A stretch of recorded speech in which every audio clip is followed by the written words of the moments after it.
It's 6 o'clock. I'm Simon Oxley. The headlines: injured holidaymakers flown home from Tunisia, conman doctor jailed after tricking Hertfordshire couple, and St Albans Council loses latest rail freight court action. BBC Three Counties Radio.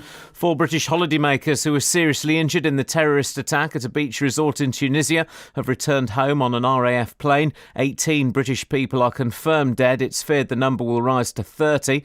Several people suspected of having links to the gunman are being questioned by the authorities in Tunisia. Meanwhile, people from this region who have booked holidays are waiting for travel advice. Chris Bailey is a travel agent in Leighton Buzzard. We had some people actually in resort at the time of the attack in the hotel. Now, in that particular case, they were looked after very well by Thomson, who brought them home on Saturday. People that we have booked to go, some of them have chosen to cancel entirely, and the tour operators are taking a view that if they're going fairly soon, that's a reasonable thing to do. Others are rebooking for other places.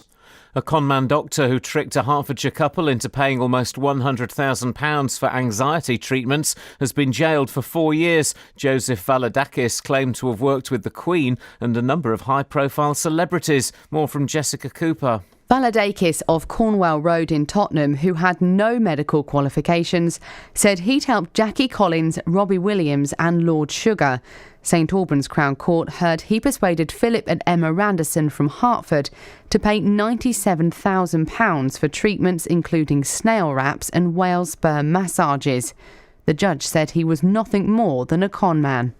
St Albans District Council has lost its court bid to appeal against the government's decision to grant planning permission for a controversial rail freight terminal at Park Street. Lord Justice Sullivan told them they had no real prospect of success. St Albans Council say they're taking more legal advice before deciding their next step. Police say a man who died after his car hit a wall in Dunstable yesterday had been robbed minutes beforehand. They're trying to identify 2 women who carried out the theft. Police in Milton Keynes have spent the night negotiating with a man on the roof of a house in Downs Barn. They were called to Chapman Avenue just after 10 p.m. last night. The man in his 40s then barricaded himself in and later got onto the roof. Thames Valley Police say he is unarmed and there was nobody else in the building at the time. There are several local road closures in place. Police are trying to identify a man who attacked another passenger on a Thameslink train to Bedford. The victim woke the man up after thinking he'd missed his stop. More from Barry Caffrey. The attack happened as the train approached Luton Airport Parkway in the early hours of Wednesday, 17th of June. The man reacted angrily to being woken up, punching the victim before throwing him from the train onto the platform. The attacker, who was wearing a cap, is believed to have left the train at Bedford. The 38-year-old victim from Bedford was left with a broken nose and head injuries. In sport, Andy Murray begins his Wimbledon campaign later today against Mikhail Kukushkin of Kazakhstan. A new Watford head coach, Quique Sanchez-Flores, will give his first press conference this afternoon. The weather, hot and sunny, a maximum temperature 27 degrees Celsius. And you can get the latest news and sport online at bbc.co.uk/3 counties. I am Broken Britain.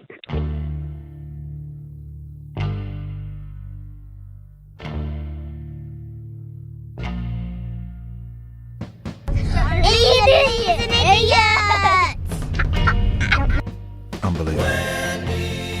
Wendy, what went wrong? Oh, so wrong.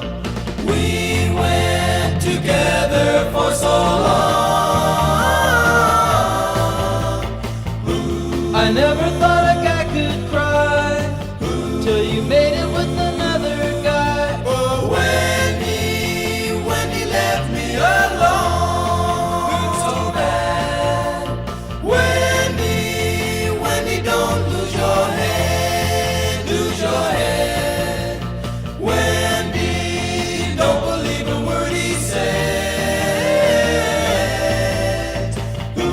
I can't picture you with him. His future looks awful dim. Oh, Wendy left me alone. Hurt so bad. Why would a boy play with a girl's toy? This is where I belong to be. What are you beefing on about? Wendy, I wouldn't hurt you like that. No, no, no. I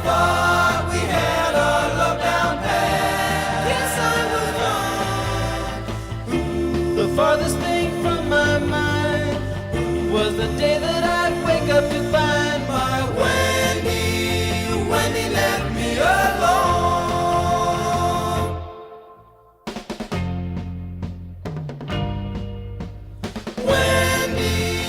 Wendy left me alone. It's so bad.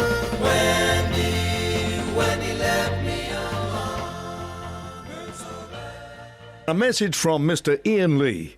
Take care, 'cause he cares. Mush it up one time. I'm working out how to use my palette of colours. Morning, guys. So this morning we're asking, what part of you hurts? Across beds, hearts, and bucks. Yep, it's true. This is BBC Three Counties Radio. Because my legs hurt, man. My legs hurt, man. My left wrist. Yeah, I've opened a second microphone. That means I have to ride the gain. Huh? My left wrist. No, I think it's my left foot, isn't it? Daniel Day-Lewis, where he's on the floor and stuff. What have you done to your left wrist? Or shouldn't I ask? Sperm whale massage, by any chance? No. Oh. Imagine that. Imagine you go to the doctor who says, yeah, no, you're quite sick. Don't worry, I can give you a sperm... It's not a sperm whale massage, it's... Whale sperm. Worse. Oh, my God. I can give you a whale sperm massage. Where'd you get the sperm from? Whale? How'd you get it? You don't need to know. Well, You sure it's from a whale? Yeah, definitely. Well, how do you know? We'll taste it. Just there's so much wrong with that story, isn't there? Should we tell them the story? We'll tell them the story in a bit. I want to bring someone into the conversation who's been lacking, not just from the conversation recently, but from Planet Earth recently. She's just got back from the Glastonbury Festival. Oh, I can't do that voice anymore. Look at the face. Look at the face on that lady. Again, you can't say that in that voice. It's Ms. Kelly Betts. Good morning. I'm going to have opened a third mic. I've got to ride the gain even more. She looks like cold porridge. Thanks, guys. Just as Justin saw Kelly Betts walking in as she walked past us, he said, "Cool, look at that. She looks like she should be in, like, I don't know, a ghost film or something." A ghost film or something. It was It was snappy, wasn't it? Good joke. Yeah. Did you have a great time at Glastonbury, or don't you remember? Hey? It was excellent. Were you high on drugs? No. Good. That's a lesson. She was working. She was working hard, earning her keep. Is that right, Kelly? No, I wasn't working. Oh, what were you doing? Having a whale sperm massage? Top class bands. Top class bands. Who's the most famous person that you met? And when I say met, I don't mean saw on stage half a mile away. I mean actually spoke to. Oh, I didn't meet anybody. Well, nobody. Not famous. Okay, who was the most unfamous person you met? Just the people I was with. There we go. The two phone-ins already. What part of you hurts? 03459 455 555. And who's the most unfamous person you've met? That's a good one. Yeah. You look like you're going to ask her a question. You can ask her anything you want. I wanted to ask you about Kanye. Oh. Kanye or Kanye?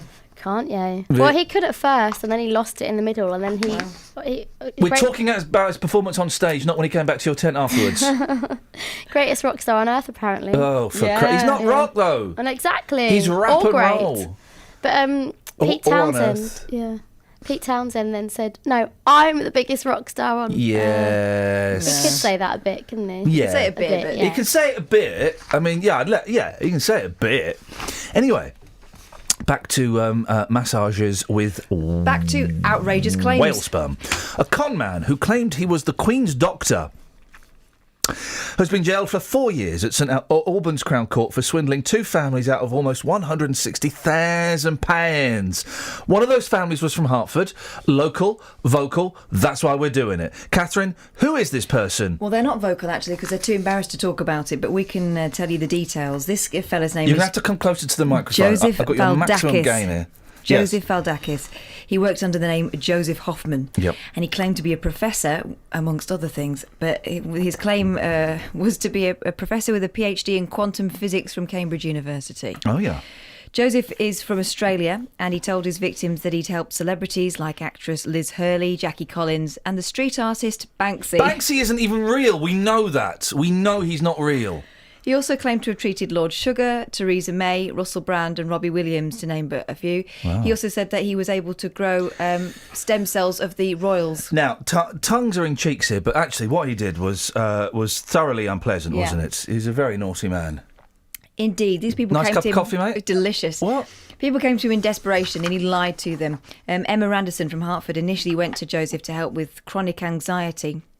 She told the jury at the trial at St Albans Crown Court that she saw his credentials, which included a PhD, and said that they gave him the credibility that she was looking for at the time. Joseph Valdakis then proceeded to swindle... If we're going to name a con man, it's Valdakis. OK. Then proceeded to swindle around £97,000 out of Emma and her husband, who was a recruitment agency boss by the name of Philip, by persuading them to pay for his products and treatments. And I'm using quote bunnies there because these treatments included snail wraps, apparently using snail slime extract. OK, yeah. And whale sperm massages costing £2,000 a pop. Well, they don't really, they don't provide much, I think is a way I can say that. I don't know. I've never looked into them. I don't know how much they pop, is what I'm saying. £2,000 worth. During his dealings with the Randersons, Valadakis, who used the name Joseph Hoffman, as I said, told them that Philip was suffering from pancreatic cancer, but warned them against getting a second opinion because it could result in the cancer spreading. Flippin' heck. He then took their money until he eventually told Mr. Randerson his cancer cells miraculously had gone. OK, so how did this gentleman get caught? Well, the Randersons caught him out. At his trial, the jury was told that after they became suspicious, they supplied... and this is a delightful term, a cocktail of urine from various family members to Joseph, I say. including that of Philip's father, who was terminally ill with cancer. This was to test him doing his tests. When Joseph reported back, they were testing the tester. They were with a sample. Yeah, from everybody. Yeah. Gosh. When Joseph reported back to Philip and Emma that there was no sign of any cancerous cells in that sample, they knew it was a fraud, and then they called the police. OK, so what happened in court on Friday? The judge at St Albans Crown Court said that Joseph was nothing more than a con man. She said, "You are a dishonest charlatan. You have no business telling any human being they did or didn't have cancer. You are a devious and manipulative man." He was then found guilty of fraud by misrepresentation, by making out he was a medically qualified doctor, and he's been given 4 years in prison. Well, I mean, that really is...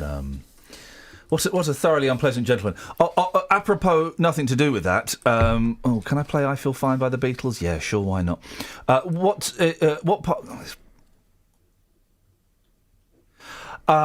part of you hurts, and who's the most unfamous person you've ever met?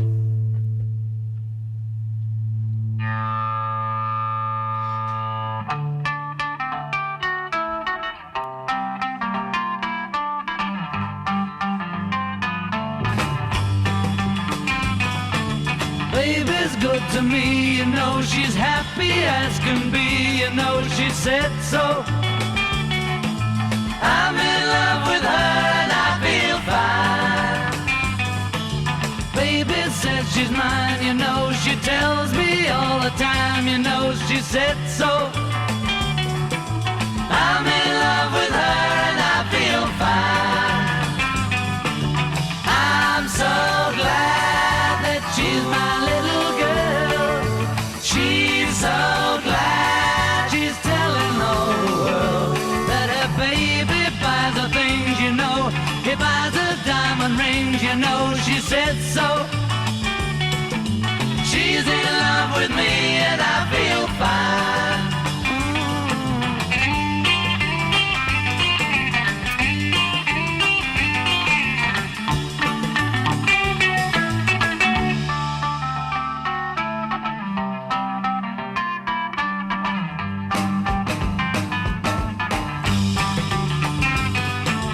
Baby says she's mine, you know she tells me all the time, you know she said so.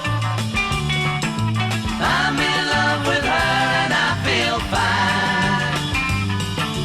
I'm so glad that she's my little girl. She's so glad she's telling all the world that her baby buys the things, you know. He buys her diamond rings, you know she said so.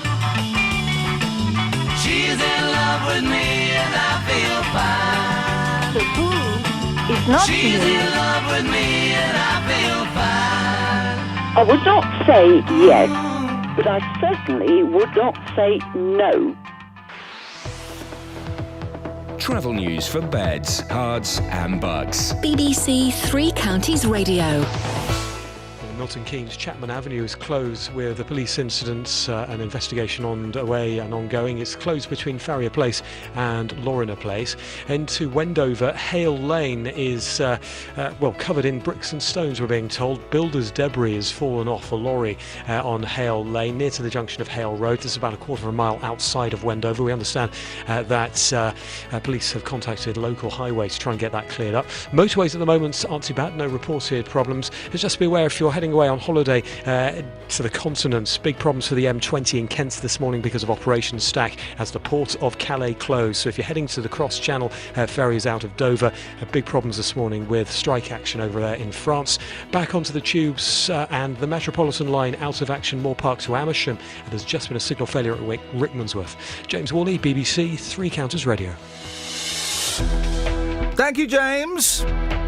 Morning, Iain Lee, BBC Three Counties Radio. These are your headlines on the 30th of June. 4 British holidaymakers who were seriously injured in the terrorist attack at a beach resort in Tunisia have returned home on an RAF plane. A conman doctor who tricked a Hertfordshire couple into paying almost £100,000 for treatments has been jailed for 4 years. And St Albans District Council has lost its court bid to appeal against the government's decision to back a controversial rail freight terminal at Park Street.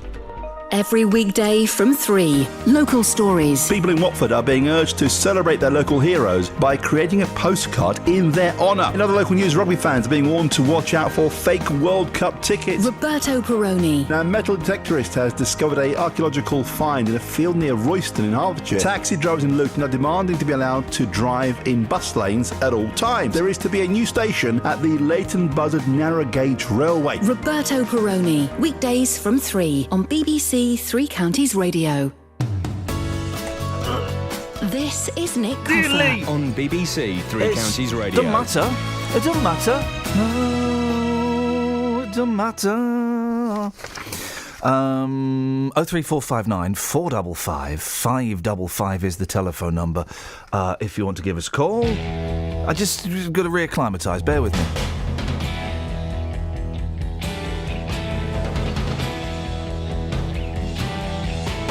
I know you've deceived me, now here's a surprise. I know that you have, 'cause there's magic in my eyes. I can see for miles and miles and miles and miles and miles. Oh yeah. If you think that I don't know about the little tricks you play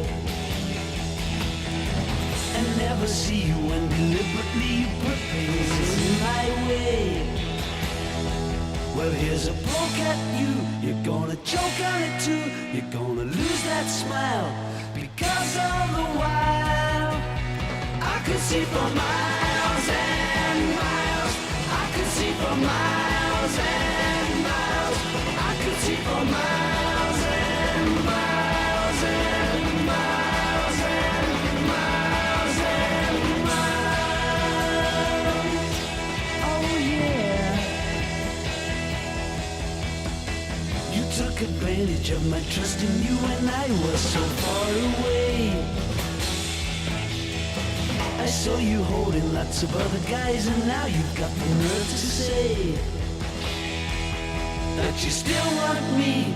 Well, that says maybe, but you gotta stand trial, because all the while I can see for miles and miles. I can see for miles and miles. I can see for miles and miles and miles and miles and miles. Oh yeah.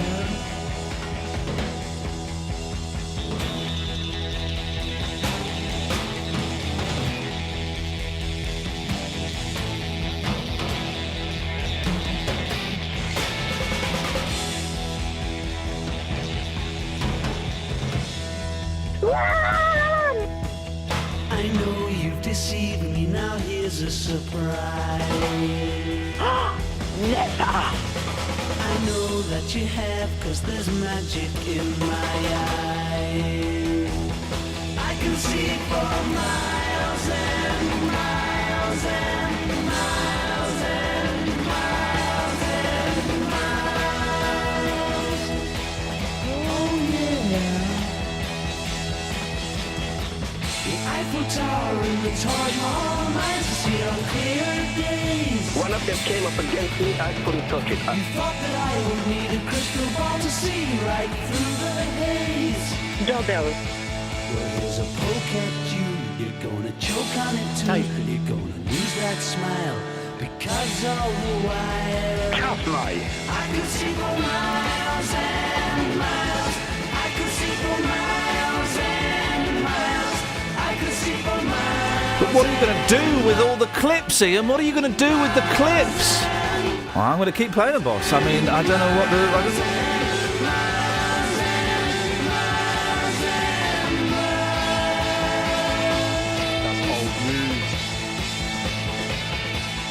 I could see for miles and miles. I could see for miles and miles. I could see for miles and miles. I've got a mouth for a sausage. I'm going to play the clips, Justin. Do you know what? I love that woman who says to me to go away. I remember that as if it was yesterday. Great times. What are your thoughts on this gentleman who says to you, Good morning, sir. My thoughts on that are that kind of lifts my spirits. I mean, obviously this morning, I don't need that too much because it's a beautiful morning, but when I hear that, I think to myself, yeah, do you know what? It's good to be alive. Isn't it? Do you know what? Is there a part of you that's hurting today, Justin? Yes, there is actually. Where do I start? Well, hang on a minute.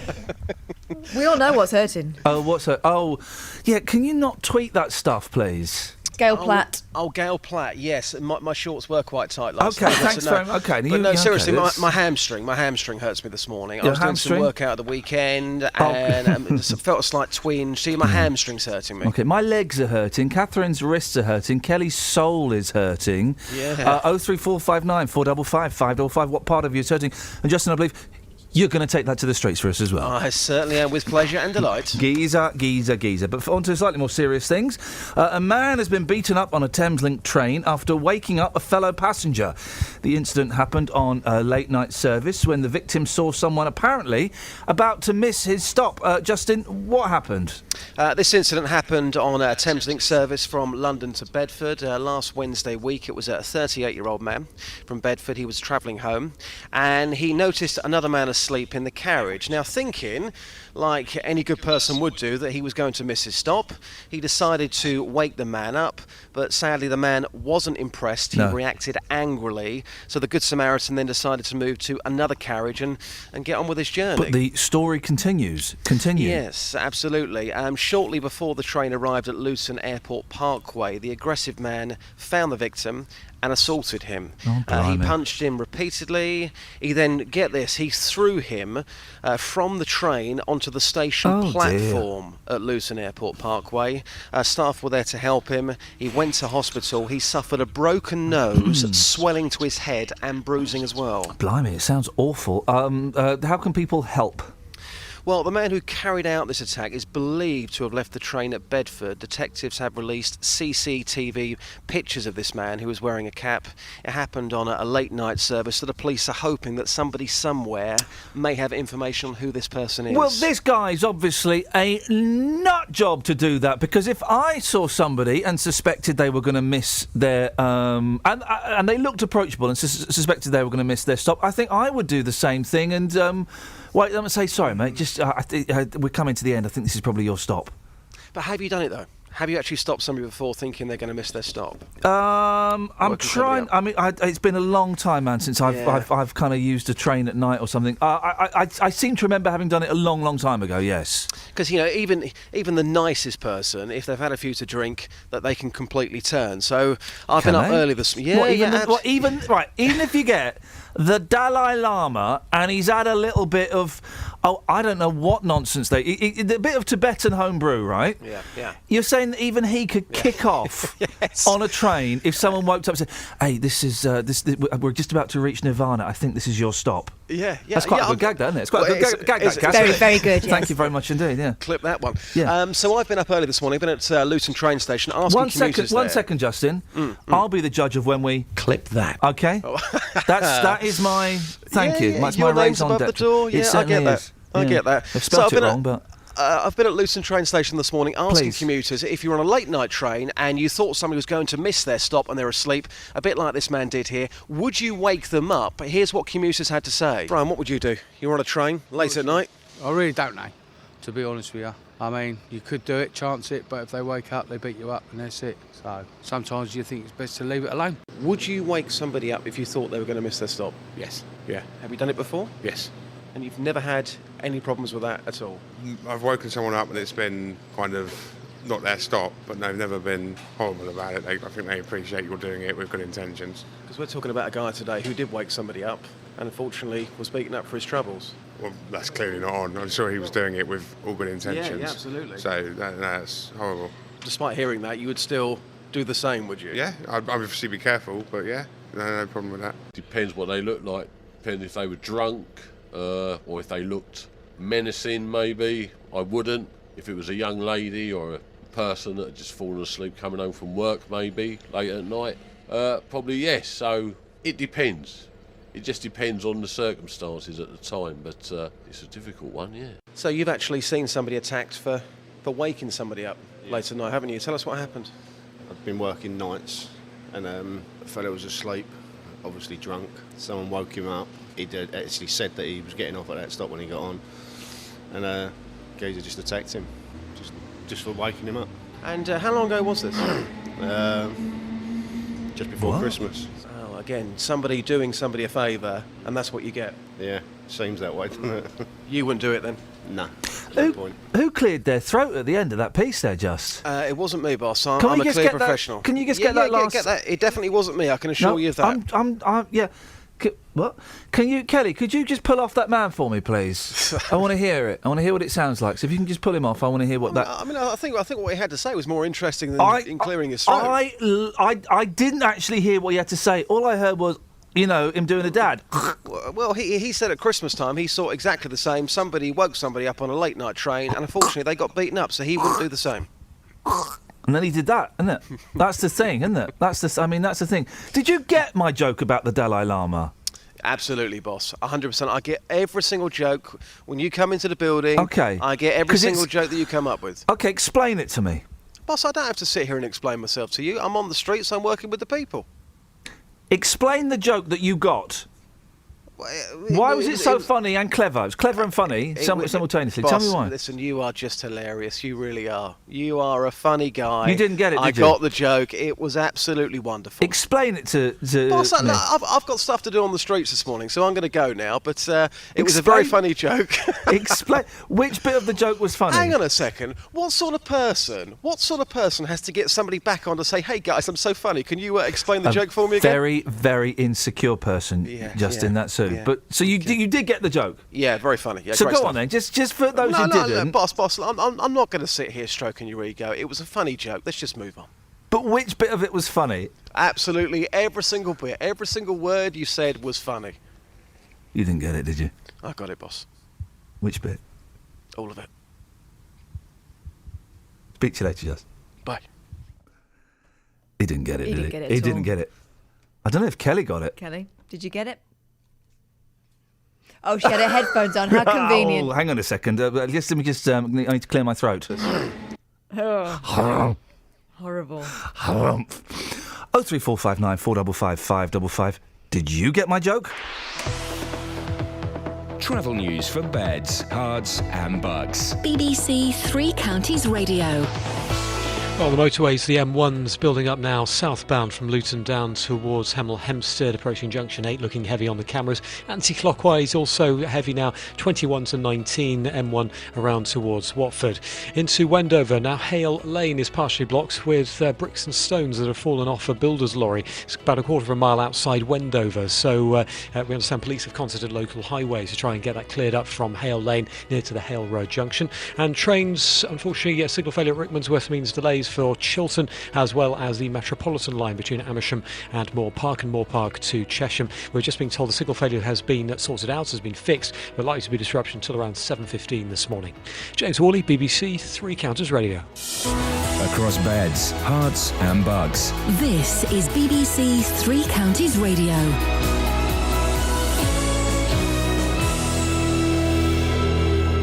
It's 6:30. I'm Simon Oxley. 4 British holidaymakers who were seriously injured in the terrorist attack in Tunisia have returned home on an RAF plane.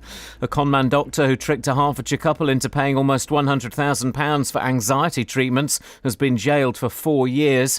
St Albans District Council has lost its court bid to appeal against the government's decision to grant planning permission for a controversial rail freight terminal at Park Street. And police in Milton Keynes have spent the night negotiating with a man on the roof of a house in Downs Barn. He was arrested for public order offences just after 6 o'clock this morning. Three Counties Sports. BBC Three Counties Radio.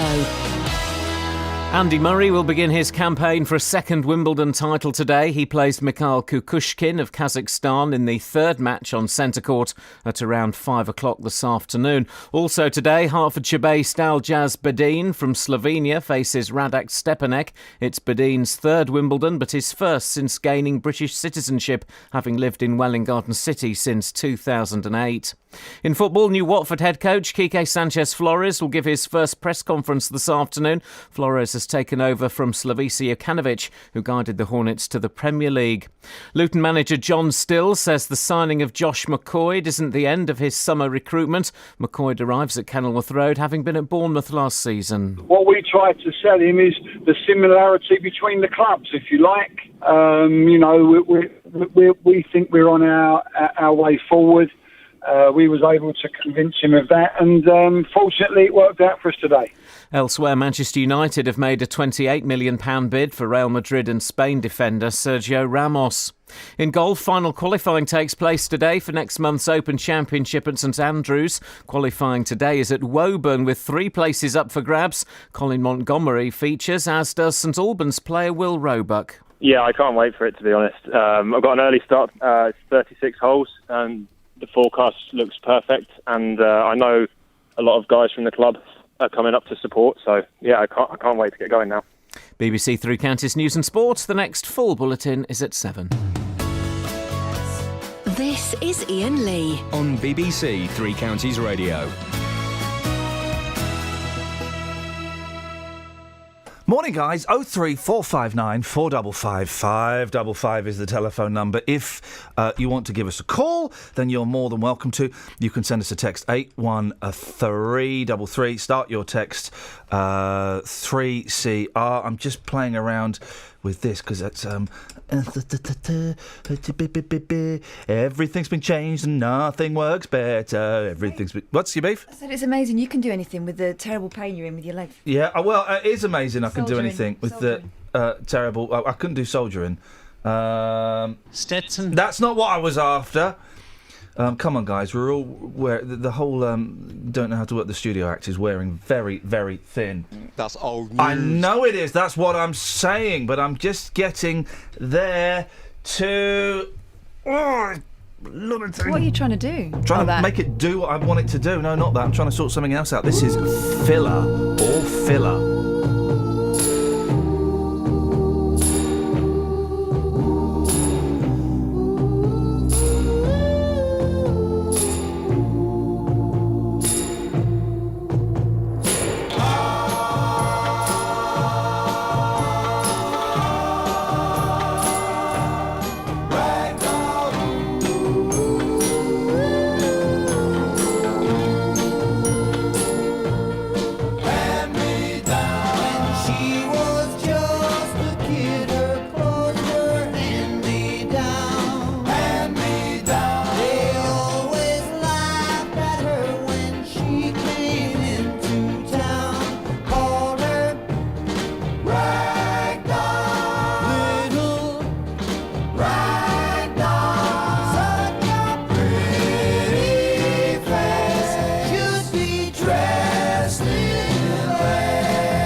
Here's a story.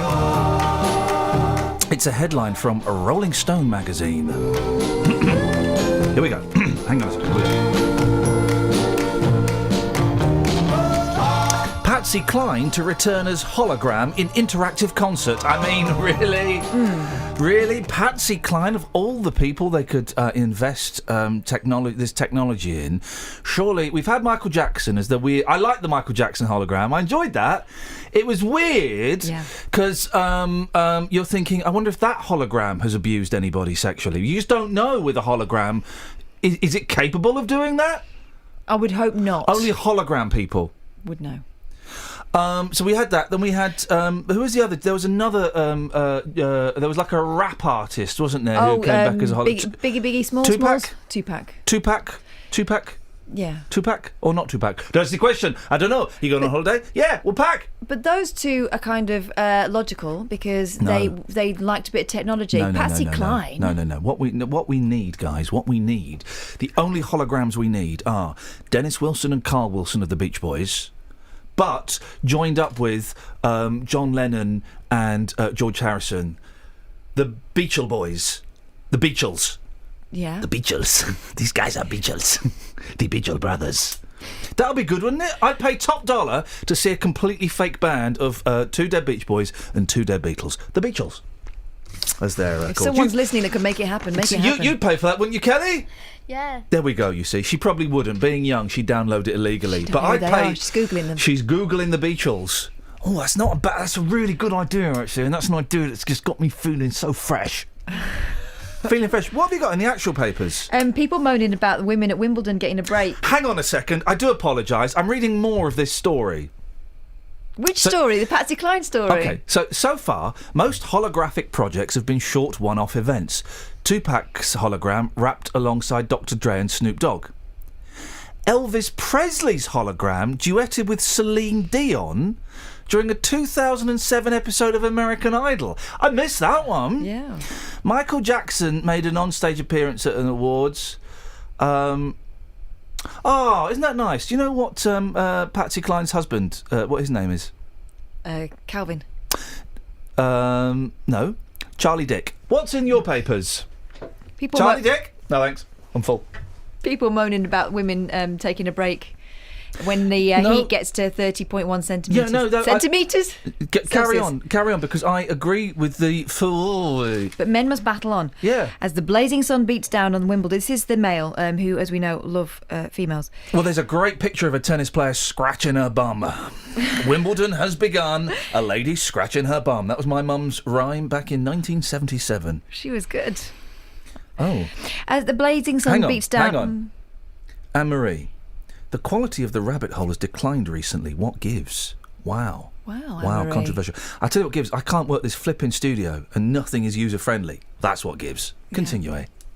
As the blazing sun beats down on Wimbledon, spare a thought for the men as they sweat it out on court, because they will have to carry on with their matches, however hot it is, while the women can take a break to cool off. Good. Cue an inevitable volley of cries of sexism over the rules at the All England Club. From the Mail. The Women's Tennis Association says ladies playing singles matches should be allowed a 10-minute break if it becomes unbearably hot on court. Listen, you want the vote, you got to play through the heat. You want to earn the same money as me at Wimbledon? When I win Wimbledon, we'll play as many games. That's obvious. The glass ceiling, there is no glass ceiling. It's an outdoor tennis venue. So let's just play would you say as though...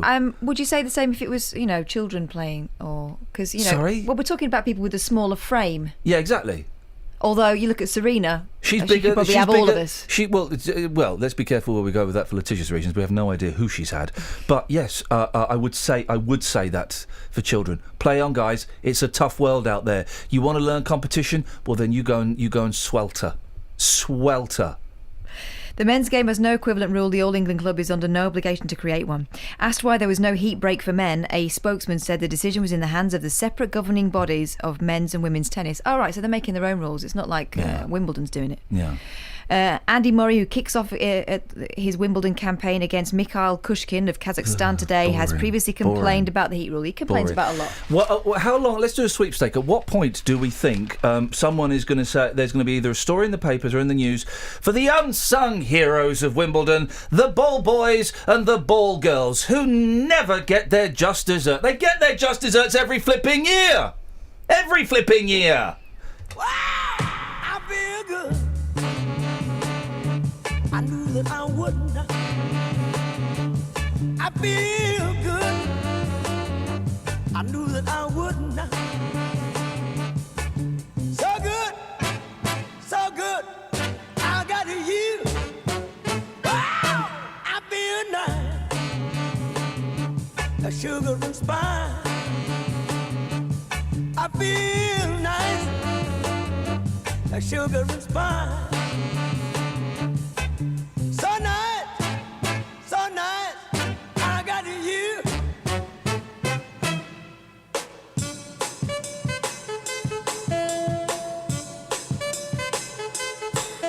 When I hold you in my arms, I know that I can't do no wrong. And when I hold you in my arms, my love won't do you no harm. And I feel nice, like sugar and spice. I feel nice, like sugar and spice. So nice, so nice. I got you.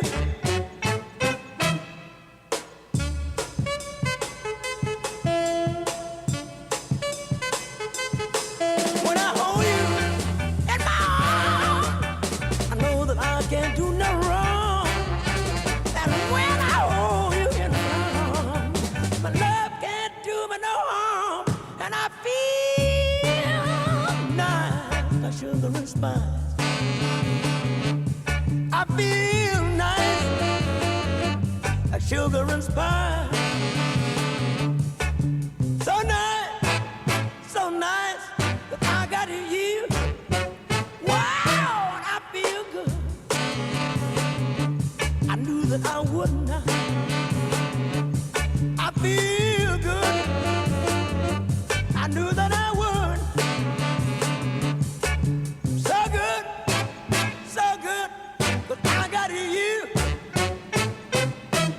So good, but I got you. So good, but I got you.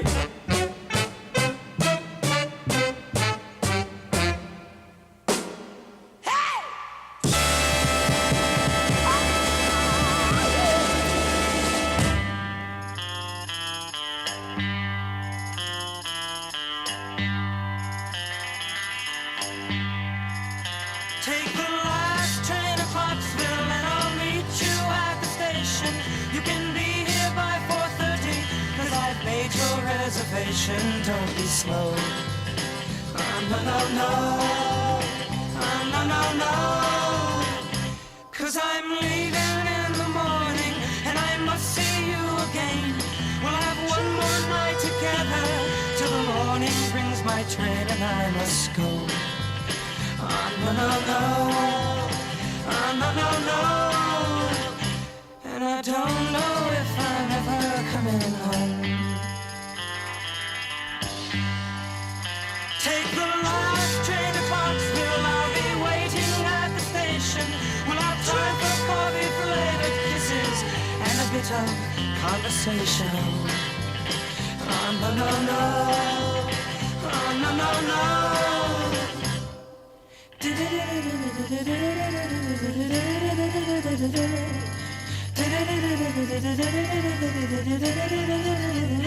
Take the last train to Clarksville. Now I must hang up the phone.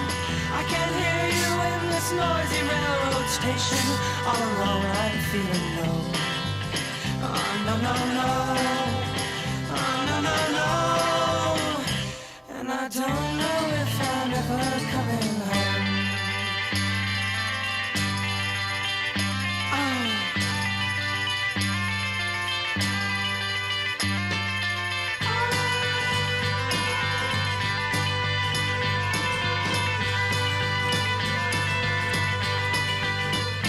Take the last train to Clarksville and I'll meet you at the station. You can be here by 4:30, 'cause I've made your reservation. Don't be slow. No, no, no. No, no, no. And I don't know if I'm ever coming home. Take the last train to Clarksville. Take the last train to Clarksville. Take the last train to Clarksville. Travel news for beds, cards and bugs. BBC Three Counties Radio. Well, usual build-up on the M1 southbound from Luton towards Hemel Hempstead, then 10 down towards 8, and the anti-clockwise M25 busy in patches from 21 the M1 down towards 16 already this morning, down towards the M40. A1 into London's queuing from Holiday Inn to Stirling Corner and Boreham Wood, and in Wendover, just outside Wendover on Hale Lane, there are bricks and stones on the carriageway near Hale Road. We understand builder's debris fallen off a lorry about a quarter of a mile outside Wendover. Still awaiting the clear-up of that by local highways. Chiltern disrupted through Rickmansworth because of a signal failure earlier on. That's also affecting the Metropolitan line. Minor delays from Amersham to Moore Park and also Moore Park to Chesham. James Worley, BBC Three Counties Radio. Thank you, James.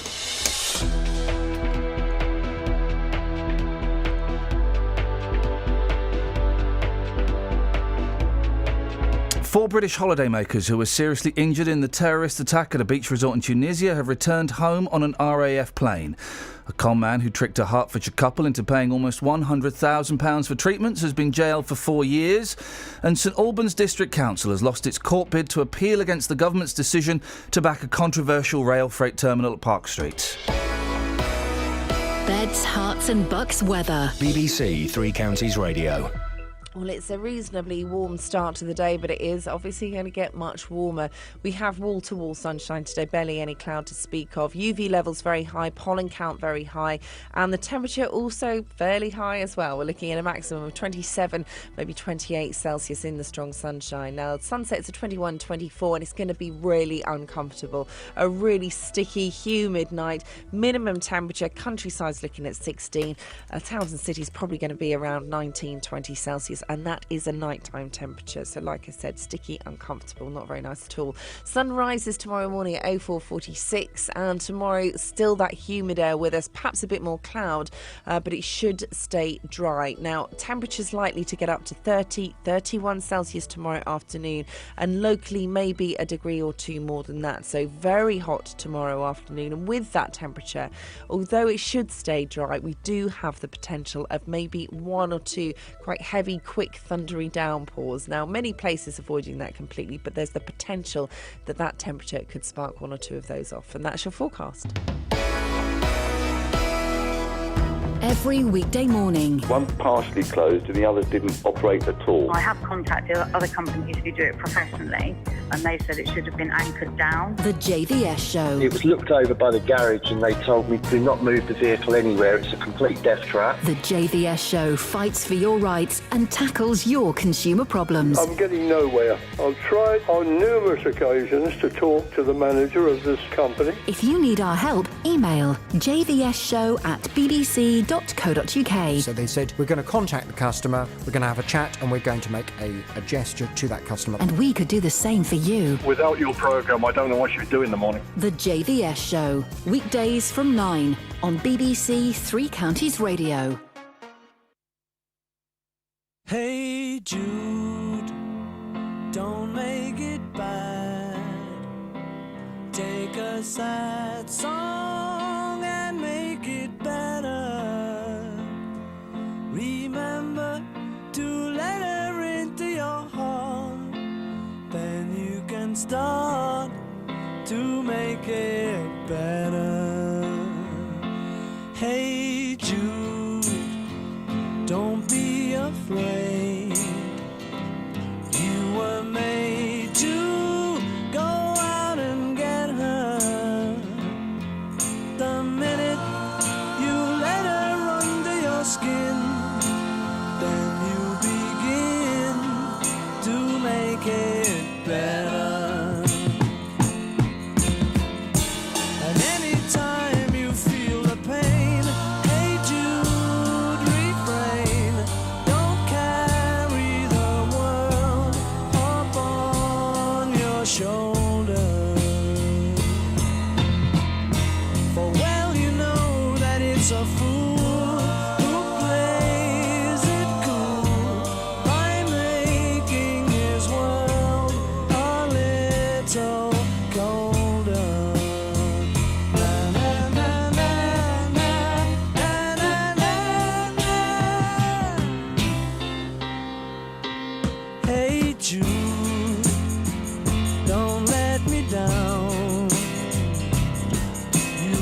found her.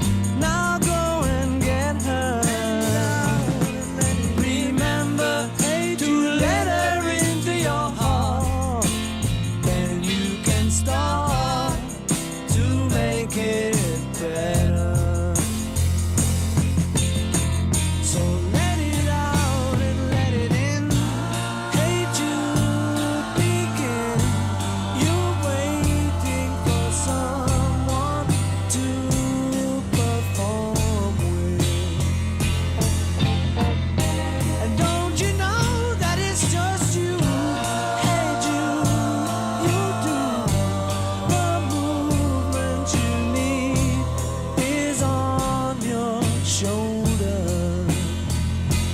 Na na na na na na na na, yeah. Hey Jude, don't make it bad. Take a sad song and make it better. Remember to let her under your skin. Then you begin to make it better, better, better, better, better, make it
So here's the thing.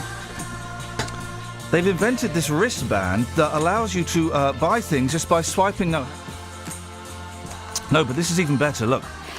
A DIY... This kid is nuts, and it's a kid what has done this, right? A boy of 15 has carried out a DIY operation. Already that should be filling you with dread. Although he looks like about 30. A boy of 15 has carried out a DIY operation to insert a microchip into his hand. Why has he done this? Well, because he's an idiot. But also because it controls his phone and plays his favourite music. Huh? But hang on a second. Your hand can control your phone and play your favourite music anyway, Byron Wake. Isn't that in Australia? Byron Wake inserted the tiny transponder using a hypodermic needle in his bedroom before telling his parents. He ordered the kit online from the US. Everyone starts Googling America. It'll be .com. That's the address, isn't it? The chip encased in... Oh, it's okay. It's encased in biosafe glass, isn't it? So that's all right. Similar to chips used to identify pets, emits a signal triggering pre-programmed actions and telling people nearby that they're an idiot. Byron has used the device to unlock his phone and control its Bluetooth function, so he can play music from his speakers, of all places. Byron of Martock, Somerset, said, "None of my friends have said a bad word about it." What? And none of my friends have said a bad word about it? That's what you're basing your entire reasoning for inserting a chip into your body? A Swedish firm has implanted similar devices in its employees, allowing them to use photocopiers. We got a photocopy here, and apart from the fact only Simon Oxley knows how to work it, I don't think he's got any chips in his body. Has he? Travel news for beds, cards and bugs. BBC Three Counties Radio. Let's start out in Wendover. Hale Lane is partially blocked off because of builder's debris that's fallen off the lorry near to Hale Road.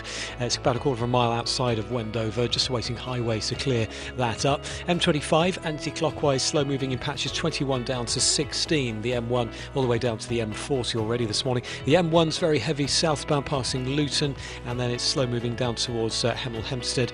Past 8 though is looking okay down to the M25. The M40 and the A1M at the moment moving well. The A1 into London very busy towards Stirling Corner, and trains through Rickmansworth delays of up to 20 minutes because of a signal failure which is also affecting the Metropolitan line. James Worley, BBC Three Counties Radio.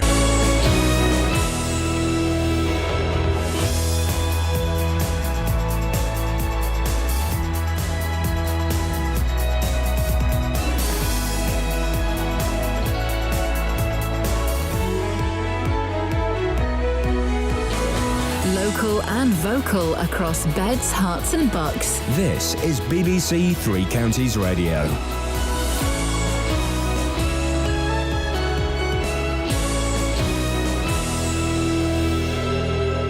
It's 7 o'clock. I'm Simon Oxley. The headlines: injured holidaymakers flown home from Tunisia, conman doctor jailed for tricking Hertfordshire couple, and man attacked after waking fellow Thameslink passenger. BBC Three Counties Radio. 4 British holidaymakers who were seriously injured in the terrorist attack at a beach resort in Tunisia have returned home on an RAF plane. They are believed to include John Metcalfe from Hazelmere in Buckinghamshire and Gina Van Dort from Watford, whose husband Chris Dyer is among those feared dead.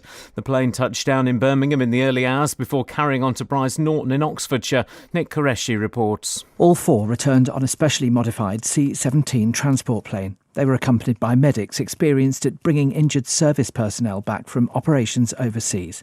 The Ministry of Defence says it's working with NHS England to take each person to the best hospital in their area for their needs. The government says all those hurt in Seyfedine Roski's rampage will be brought home in the next few hours. 18 British citizens have been confirmed dead, among them a former Birmingham City footballer Dennis Thwaites and his wife Elaine. The figure is likely to reach 30 in the coming days. A conman doctor who tricked a Hertfordshire couple into paying almost £100,000 for anxiety treatments has been jailed for 4 years. Joseph Valadakis claimed to have worked with the Queen and a number of high-profile celebrities. More from Jessica Cooper. Valadakis of Cornwell Road in Tottenham, who had no medical qualifications, said he'd helped Jackie Collins, Robbie Williams and Lord Sugar. St Albans Crown Court heard he persuaded Philip and Emma Randerson from Hertford to pay £97,000 for treatments including snail wraps and whale sperm massages. The judge said he was nothing more than a con man. St Albans District Council has lost its court bid to appeal against the government's decision to grant planning permission for a controversial rail freight terminal at Park Street. Lord Justice Sullivan told them they had no real prospect of success. St Albans Council say they're taking more legal advice before deciding their next step. Police in Milton Keynes have spent the night negotiating with a man on the roof of a house in Downs Barn. He was arrested for public order offences just after 6 o'clock this morning. Officers were called to Chapman Avenue just after 10 o'clock last night. The man in his 40s then barricaded himself in and later got onto the roof. Thames Valley Police say he was unarmed and there was nobody else in the building at the time. Police are trying to identify a man who attacked another passenger on a Thameslink train to Bedford. The victim woke the man up after thinking he'd miss his stop. More from Barry Caffrey. The attack happened as the train approached Luton Airport Parkway in the early hours of Wednesday, 17th of June. The man reacted angrily to being woken up, punching the victim before throwing him from the train onto the platform. The attacker, who was wearing a cap, is believed to have left the train at Bedford. The 38-year-old victim from Bedford was left with a broken nose and head injuries. In sport, Andy Murray begins his Wimbledon campaign later today against Mikhail Kukushkin of Kazakhstan. A new Watford head coach, Quique Sanchez-Flores, will give his first press conference this afternoon. The weather, hot and sunny, a maximum temperature 27 degrees Celsius, and you can get the latest news and sport online at bbc.co.uk/3 counties. Thank you, Simon. Morning, guys. Iain Lee, BBC Three Counties Radio. 03459 455 555 is the telephone number if you want to give us a call. You can text as well, 81333. Start your text 3CR.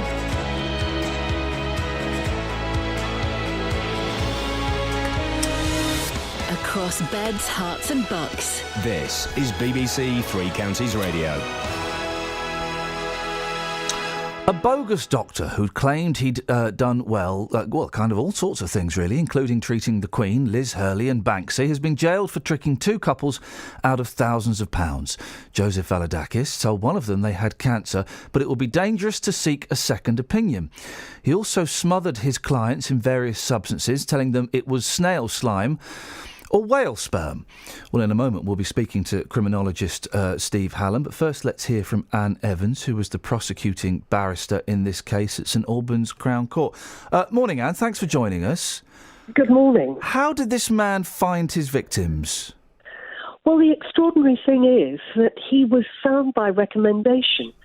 So all our victims in our case had got the highest recommendations from their friends about what a marvellous therapist he was. I have to say he came across very differently during the course of the trial, however. And that's the thing, isn't it? We're always told, when kind of seeking builders or therapists or things, go by recommendation. And how did he trick them? He must have been very charming. Well, he must have been very charming, but again, that's something that he chose not to display during the course of the trial. He sat through most of the trial with his chair tilted back in the dock, with his eyes shut, muttering under his breath. And when he gave evidence, I have to say that he behaved in a way that looked very anxious. He had tics. He kept muttering under his breath. So none of us in the jury or in the courtroom could see how he could possibly have put over this charming front. The lies seem extraordinary. I guess when people are ill, they can be desperate and hear what they want to hear. At what point did the victims smell a rat and get suspicious? Well, certainly one of our victims was extremely ill. He tried all types of regular therapies and they hadn't worked. So he looked to the alternative community just to see if anything could help him with extreme food allergies. I have to say that most of us in the courtroom were surprised at how long he managed to take these victims in because, as you said in your introduction, He said that he'd worked with Banksy, the Queen, Robbie Williams. He'd had Christmas with Annie Lennox. Any name that you can think of, he would then drop into a conversation. Now, we checked with the royal household just to see if any of these claims were true. And, of course, the royal household was in a position to confirm that, of course, he'd never treated anyone in the royal family at all. And when you confronted him with that evidence in court, what was his reaction? Did he carry on the lie, or did he kind of accept it? Oh, he absolutely never accepted it at any point. Gosh. One of his claims was that he was working for the government undercover as MI5. So he just kept repeating government data when you put to him something that he didn't like. And, of course, if I tried to explore with him what or who was government data, he just simply kept repeating that same mantra. So we never got to the bottom of what was going on. How much money did the victims lose? Well, a staggering £160,000. As you've mentioned already, the Randersons lost £97,000 and our other victim lost nearly £60,000. Certainly our other victim was so desperate to be cured of these awful conditions that he had. He was prepared to try anything. Yeah. And because this man, as you said, had said, don't seek a second opinion, he wanted to believe that all the money he was pouring into him was to some cause.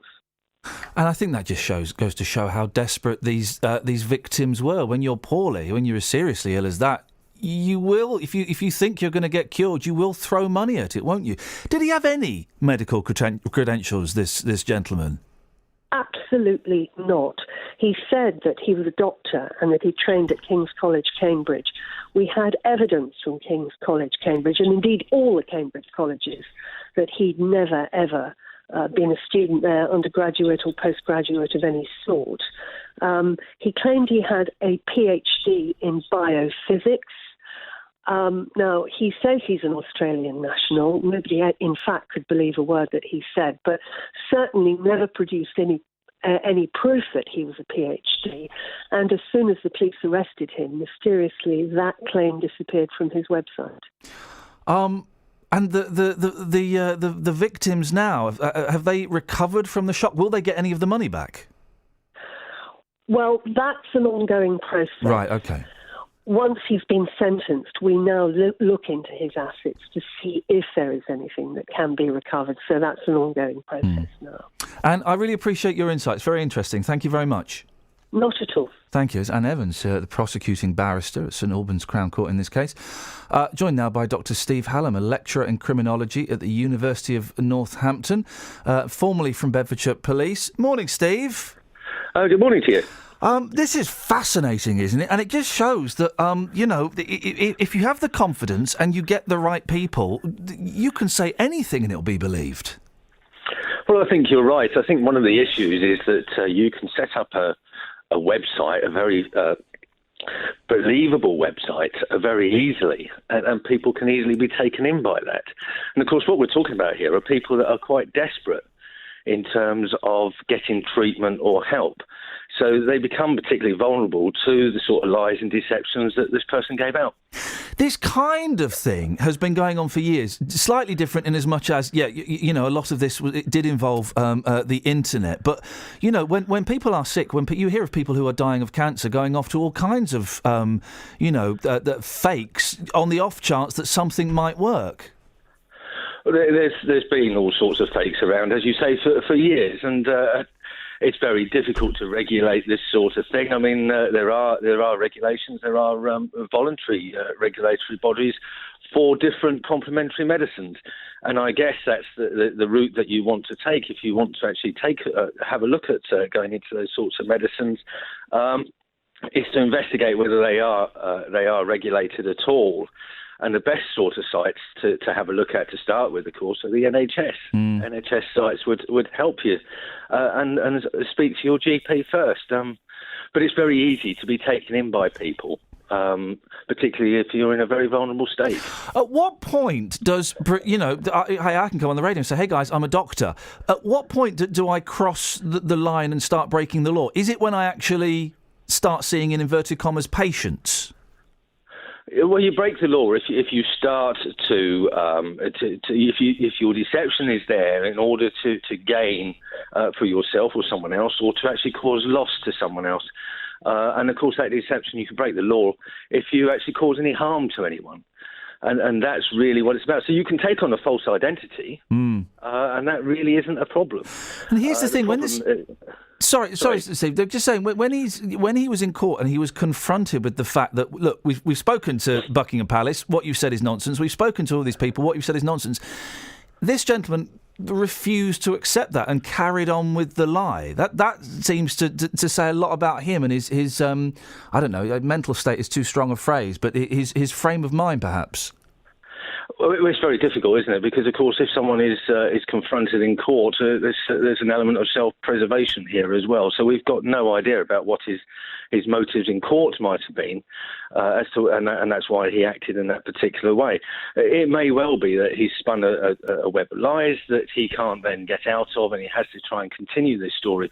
But we heard that he dropped the idea that he was a doctor, and he started talking about government data. Well, that's just maybe an excuse, or it may be a continuation of that sort of mental state of just trying to continue the story and not accept what he's actually done. Steve, always interesting to talk to you. Thank you very much indeed. That's Dr. Steve Hallam, who is a lecturer in criminology at the University of Northampton and formerly from Bedfordshire Police. This is Iain Lee on BBC Three Counties Radio. So here's the thing, and I don't quite understand how this works, because this doesn't make any sense at all. A golden ticket giving free lifetime entry to a theatre has been honoured after nearly 250 years. Well, hang on a second. A lifetime is like over then, isn't it? Does a lifetime really have to last that long? Dear God, save us all. The gilded coin, made to mark the founding of the Bristol Old Vic in 1766, was presented at the theatre by Geraldine Menez. And there's a picture of her, and she looks like who's the fat butcher? Not the butcher.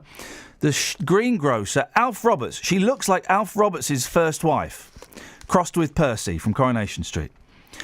Astounded box office staff agreed the token, inherited from her great-grandfather, was still valid. Well, how can that be still valid? Surely once her great-grandfather died, I'm assuming he's still dead. Apologies, sir, if you're not. I see, it's a publicity thing. Ms. Menez has donated the coin to the University of Bristol, but the Old Vic says she can still have free entry whenever she wants to see their rubbish plays. Well, there you go, you see. Has anyone ever actually won a lifetime supply of something? Because you know them lifetime supplies of stuff. You don't actually get like a lifetime supply. They sort of do a maths formula, don't they? They sort of work out, right, well, if you live for 20 years and you use this many, then we give you that. And you get it all in one big... my sister, what did she win? She won a year's supply of, I'm going to say, cans of Guinness. And what that wasn't, you finished a can of Guinness and they would deliver another one. It was, they just sent her something like, 300 cans of Guinness. She got through all of it. God bless her. Travel news for beds, cards and bugs. BBC Three Counties Radio.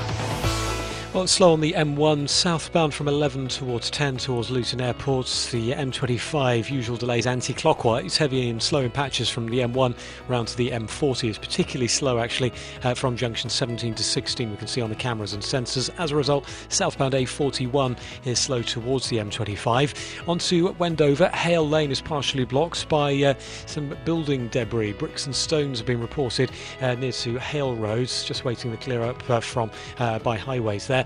And as for trains, delays through Rickmansworth easing on Chiltern, but Metropolitan line trains still suffering minor delays from Moore Park to Amersham and Chesham because of that signal failure early this morning. James Worley, BBC Three Counties Radio. Thank you, James.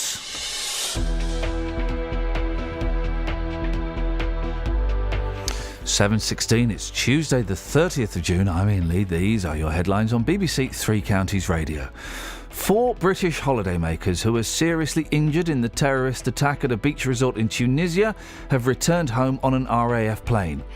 A con-man doctor who tricked a Hertfordshire couple into paying almost £100,000 for treatments has been jailed for 4 years.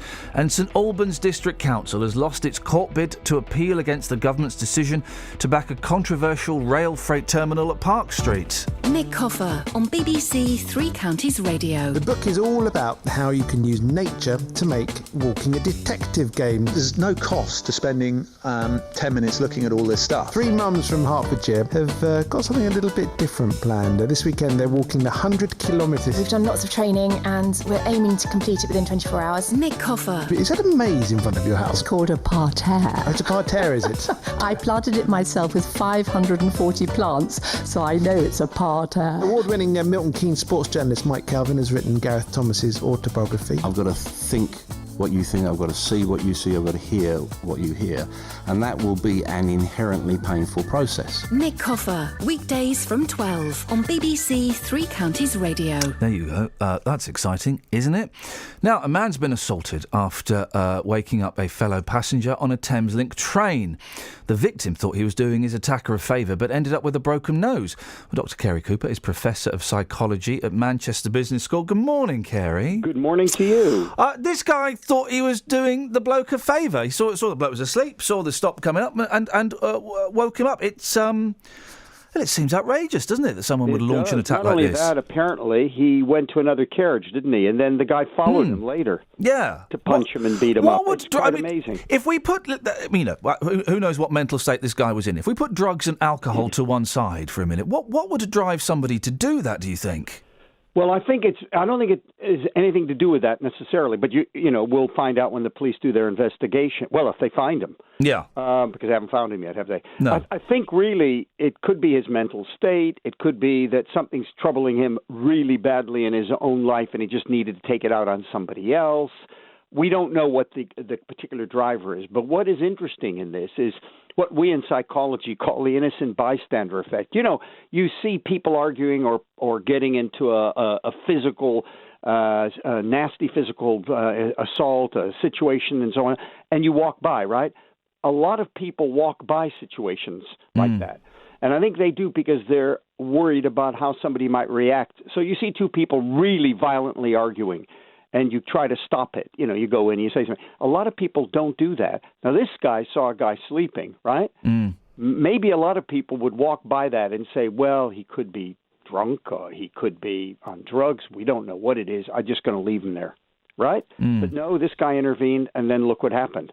So you get the reinforcement of this funny psychological effect called the innocent bystander effect, which means, you're an innocent bystander, just walk by. You don't need the aggravation. That's the sad bit of this story, is that that's what the message is telling you to do. It is the gentleman that woke... are you suggesting that the gentleman that woke him, that's unusual behaviour as well, that the majority of people would have ignored this bloke? The majority of people would walk by. Yeah. And you see two people arguing violently, right? And you just kind of ignore it. You don't want to get involved. You don't know how they're going to react to you, how one of them might react to you.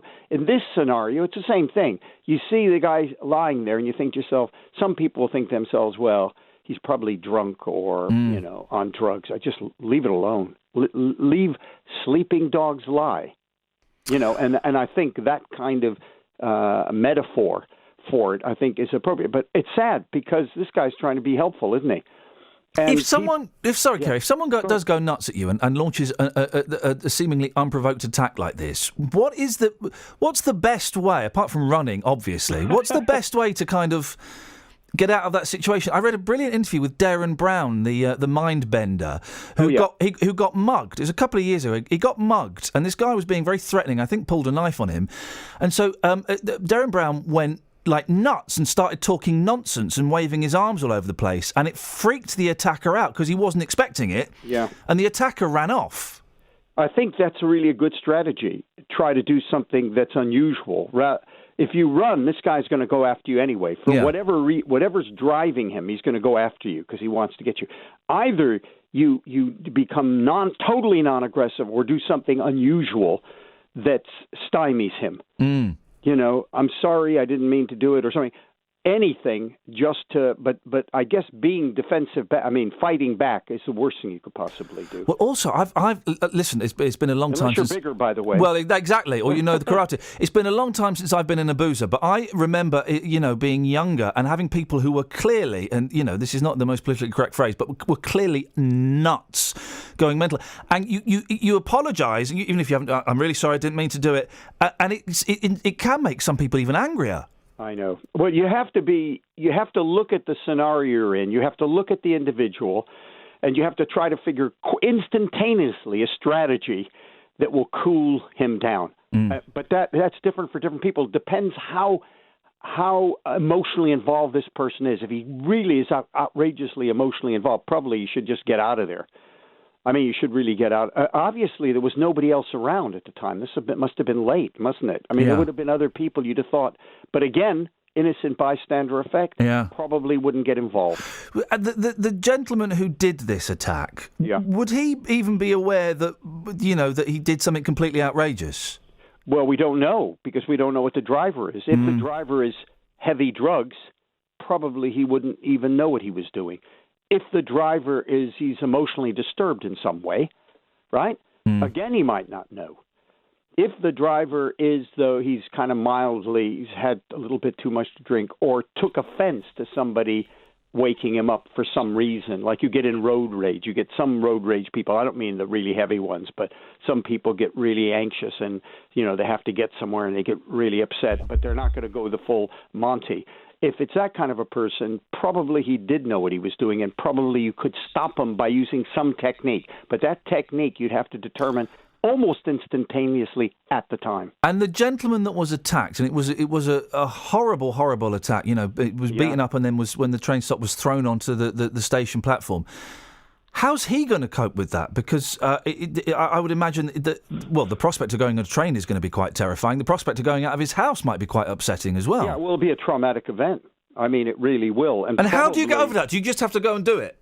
No, you just have to go and do it. It's a rare event. Unless you do it unless you're traveling, say this was, I don't know what time it was, by the way. So say it was really late at night, there were very few people, if anybody, on the train. Probably he would avoid doing that in the future if he could.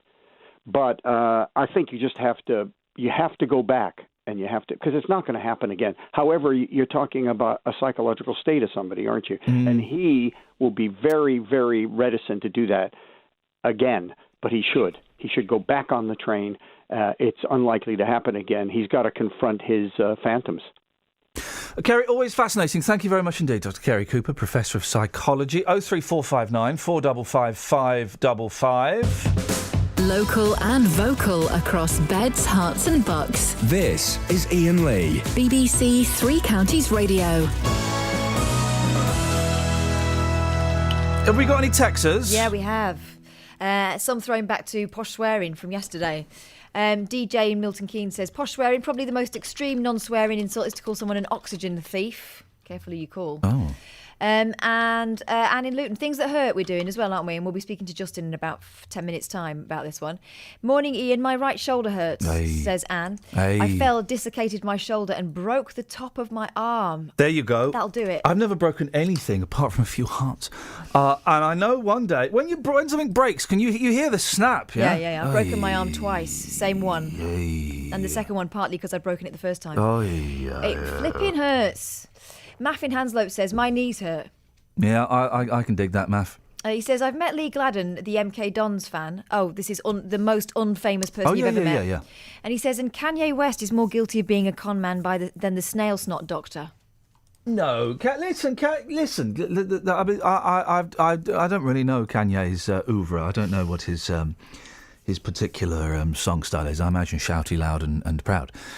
But each to their own, isn't it? The only band that deserves all of its members to be fired from rockets into space are Coldplay, of course, who make music for people who don't like music. That's a fact. But other than that, everyone else can... Oh, and the Lighthouse Family. Coldplay and the Lighthouse Family should have a battle to the death, and then the remaining member who's still alive should also be slaughtered.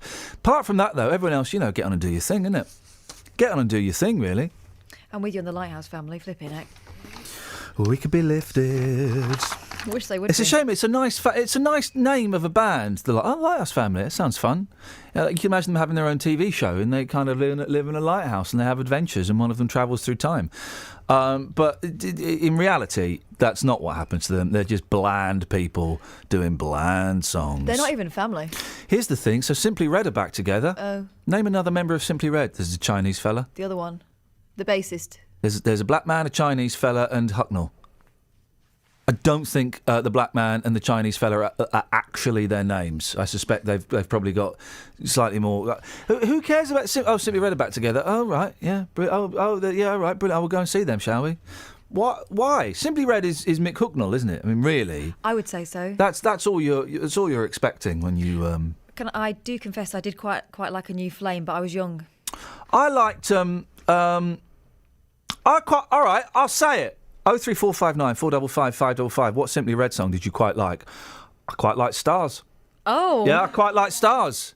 Do you like it, Kels? Yeah. You know, one day we might get a microphone for Hang you. on. Do you like it, Kelly? I quite like it, yeah. It's all right, isn't it? Yeah. Which Simply Red songs do you quite like? Let's come out of the closet. And say, yeah, do you know what? They're rubbish, but there is one Simply Red song I quite like, and Stars is the one. We might be able to stretch it a bit further if we say, do you quite like or not mind? No, it's specifically quite like. Really? It really has to be, that's specific. I quite like Stars. I quite like the video for Stars as well. He's in the desert with all the giant stars. You can't knock that. That takes courage. 03459 455 555. Any other texts? Yeah, no, there wasn't. Okay. Yeah, well, there was. There was one talking about getting it. You know, before when Justin didn't get it, but he pretended he got it. I don't remember. But we don't talk about that. That was down the rabbit hole. The rabbit hole's closed for business. Right. Let's get a bit of Trav, shall we? Travel news for beds, cards and bugs. BBC Three Counties Radio. Thanks, Iain. The M1 is slow southbound 11 to 10 at the moment, Dunstable down towards Luton Airport, and it's also then fairly heavy down towards 8 on the sensors. Anti-clockwise M25, slow from the M1 round towards the M40. Clockwise appears to be okay at the moment. Long delays on the A40 into London from Swakeleys all the way down to Gypsy Corner in Acton, and the A10, that's slow southbound towards the M25 on the sensors. A1M looks to be okay, certainly busy passing Stevenage on the southbound side, but certainly could be worse. Just be aware if you are driving down to the Channel ports, Calais port is closed. There's lots of disruption in Kent because of disruption at the port of Calais, and Eurotunnel freight's just been suspended because of an incident in the Channel Tunnel, so big problems if you're heading over to the continent. And as for trains at the moment, well, there are minor delays on the Metropolitan line down in London because of a signal failure at Rickmansworth earlier. James Worley, BBC Three Counties Radio. Thank you, James. Glenn's got it on Twitter. I quite like Money's Too Tight to Mention. There you go. As phone-ins go, I mean, it's not up there, but... what Simply Red song do you quite like? 03459 455 555. Let's get the news. Here's Simon. Across beds, hearts and bugs. This is BBC Three Counties Radio.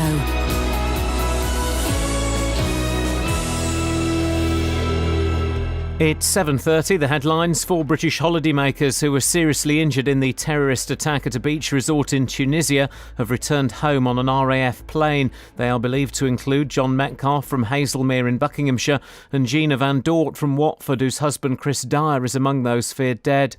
A conman doctor who tricked a Hertfordshire couple into paying almost £100,000 for anxiety treatments has been jailed for 4 years. Joseph Valadakis claimed to have worked with the Queen and a number of high-profile celebrities. St Albans District Council has lost its court bid to appeal against the government's decision to grant planning permission for a controversial rail freight terminal at Park Street.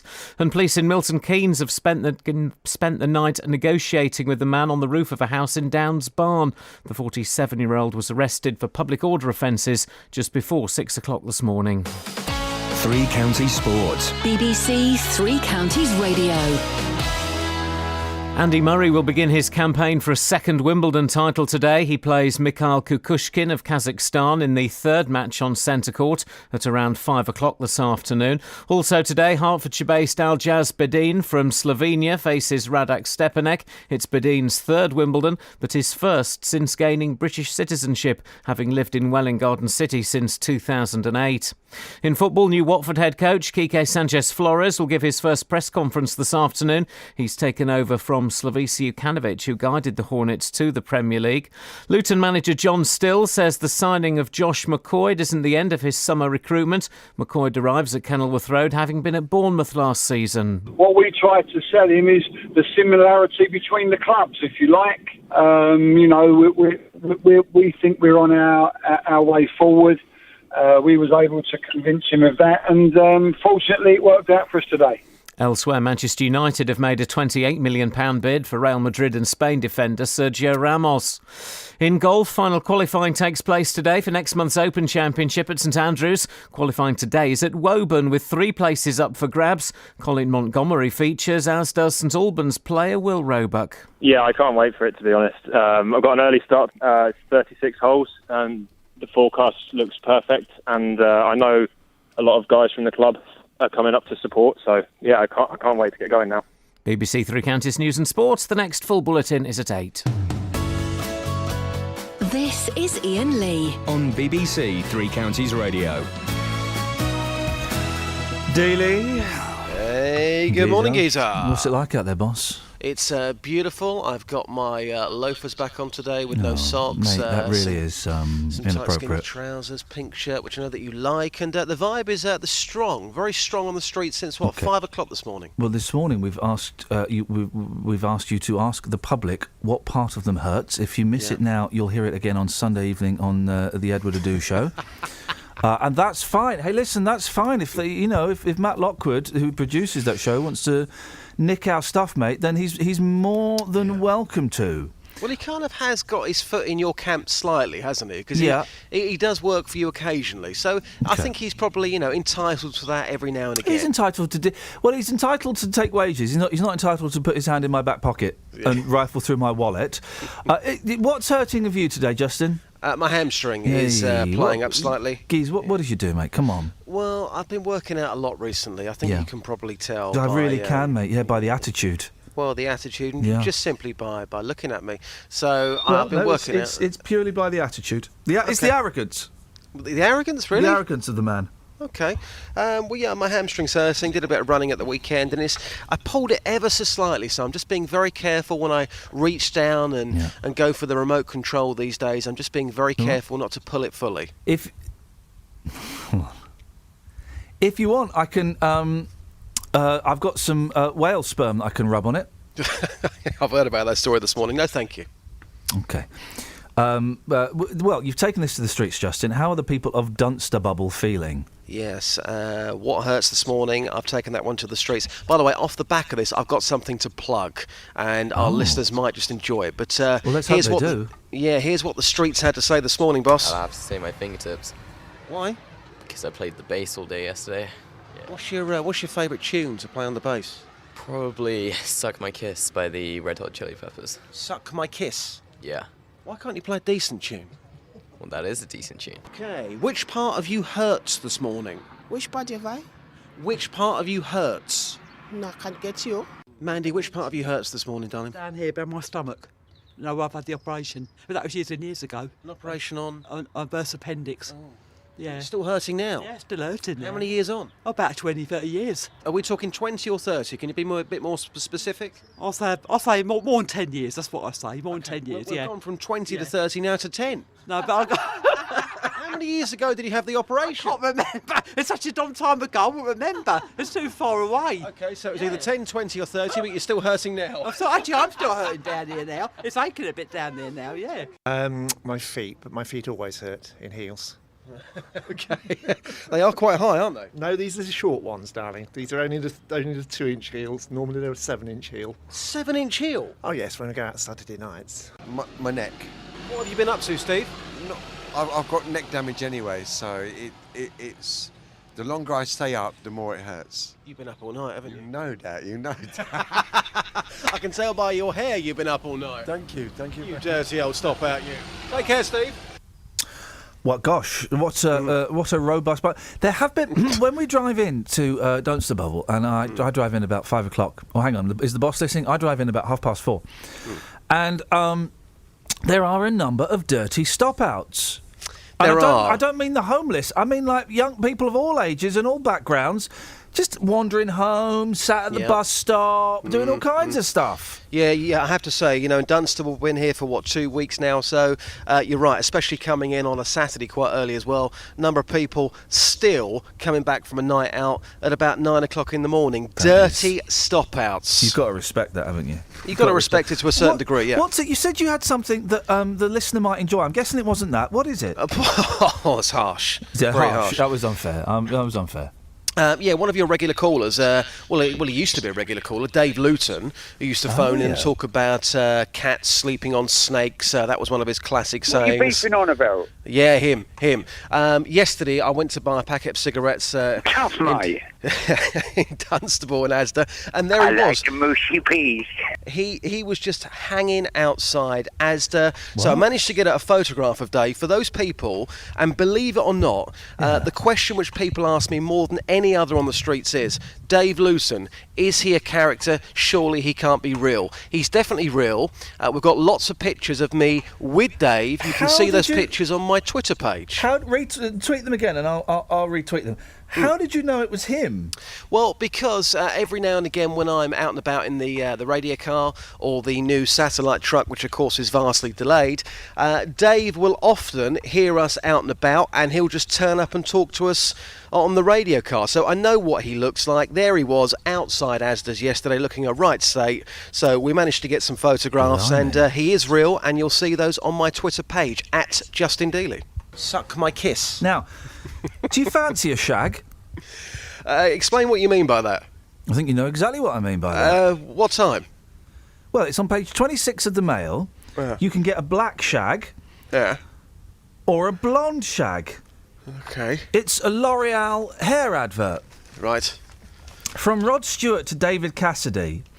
I interviewed Dave Bartram. I told you this the other day. I'll tell the listener. I interviewed Dave Bartram from Shawaddy Waddy at the weekend, right? And he's what a nice bloke. And I love interviewing those pop stars from the 60s and 70s because they will have seen and experienced things we can only imagine. At the end, I said, Dave, before you go, this is always my favourite question.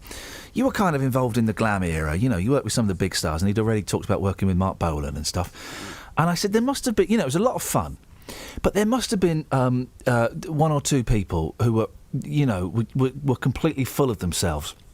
And without missing a beat, Dave went, yeah, I'll tell you, David flipping Cassidy. He was so far up his backside you wouldn't believe it. David Cassidy! Well, I've heard that from other people who've worked with him as well recently. I've also heard that, but just bear in mind, a number of ladies might be very upset by that, so just tone it down ever so slightly. I like David Cassidy.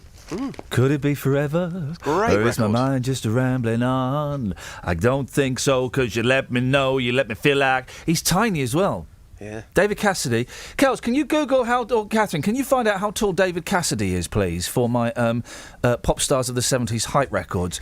I'm going to say 5'6". I'm going to say 5'6". He wears heels.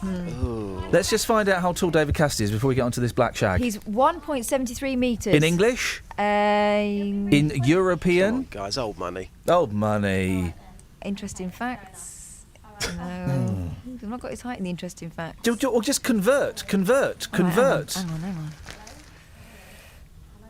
Okay.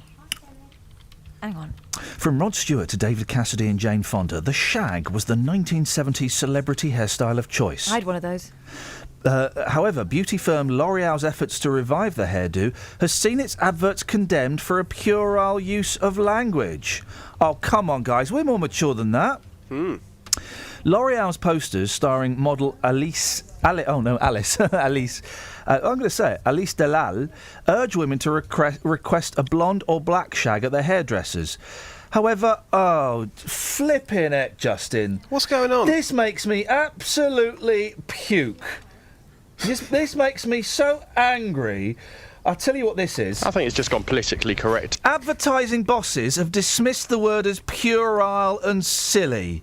Well, at the end of the day, a haircut's a haircut. Well, actress Anne Theato, who's appeared in The Bill and EastEnders, said the adverts sexualise women as playthings. I think it's just gone politically correct. A shag is quick, a one-off, non-committal, she said, referring to the word's use as a slang term. 5'8". Tiny, isn't he? And I bet that's in heels. I bet he stood on tippy-toe the day he was measured for the internet. L'Oreal said the adverts were only intended for salons and clearly show a woman having a haircut. Oh, for crying out loud. Some people... It makes me want to puke, mate. Yeah. Makes me want to puke. Totally agree. Speaking of puking, Carpet Martin reminds us, do you remember when Martin McCutcheon was sick on Mick Hucknall's dreadlocks and he had to have a haircut? Do you remember that? No. I remember that. I It's remember great. that. Yeah, I remember that. It was quite a big story at the time. What Simply Red song do you quite like? Oh, I like A New Flame. Love that track. Yeah, I thought it was a tune. No. Something's Got Me Started. Fantastic I've asked the wrong record. person. Stars. No. For Your Babies. Not song. Oh, that's a horrible song. That's a great record. What song? Not what song do you love? What song do you quite like? Because they're a rubbish band, aren't they? Okay. What song do I quite like? Yeah. I would say... what was that? Money's Too Tight to Mention. I quite like that song. You like that song. You love all of the rest. Yes. Love Simply Red. Wow. Well, what's the problem? Yeah. Sean from Abbots Langley suggests Sad Old Red. Which isn't just a description, it's an actual song. Why the hell not? Just what we're going to send you out on for the next hour. Shag? That's the question. No, because I worry that you might get us taken off the air. In the wrong hands, that could get us taken off the air. Oh, here's a thing. This is brilliant news. Where's my copy? Sorry. Here's a thing. This is really sad news. I'm so excited by this. The BBC's lost the Olympics. Well, the rights to show it. We've lost the Olympics. Why are you excited about that? Who had them last? ITV? What? What? Before the BBC? No, it's a joke. Nirvana. Okay. All right. You're approaching... So the Dalai Lama's asleep on the train. I woke him up and said, Your Holiness, I think we're approaching Nirvana. This is probably your stop. Yeah. Do you get that joke? Yes, boss. Can we move on from the joke? Tell me what is A, funny, or B, clever about that joke? Yeah, whatever you say is funny. I've said earlier on, whatever you say is funny. What's Nirvana? Oh, boss, come on, let's not get into all this now. A US please. channel has snatched the Olympics from the BBC and won exclusive rights to the sports extravaganza. But why are you excited about it? Because I flippin' hate the Olympics. But why? And 3 years ago, whenever it was, when we all had to pretend that we were excited. Oh, it was so boring. Well, no, to be fair, beforehand, I was locked out of hotels in London, which I was staying in because of the Olympics. That was an absolute nightmare. Locked out? What do you mean locked out of a hotel you were staying in? I was staying in a hotel in London, and then that afternoon, suddenly security turned up, and some members of the Olympic Committee were staying there. So they said to me, OK, I know you've been here for a night, but you need your passport to get back in the hotel. I said, I was here last night. Well, didn't you get the email? No, I didn't. So I was locked out of my own hotel because of the Olympics Committee. I was furious. I said, I'm having nothing to do with the Olympics. Yeah. This is an absolute disgrace. Yeah. But when it came along, I have to say, I got caught up. I thought it was absolutely brilliant. It's going to be on the Discovery Channel. What? It's going to be... The Discovery Channel's spent £920 million on the Olympics from 2022, meaning the BBC will no longer be home to the Olympics. I say thank goodness for that. Can you ask people if they'll message us? Well, they will do, I can assure you that. They won't be bothered. Let's see what they say. Cheers, my dear. See you later. Take care. Ta-ta. Bye. Travel news for beds, cards and bugs. BBC Three Counties Radio.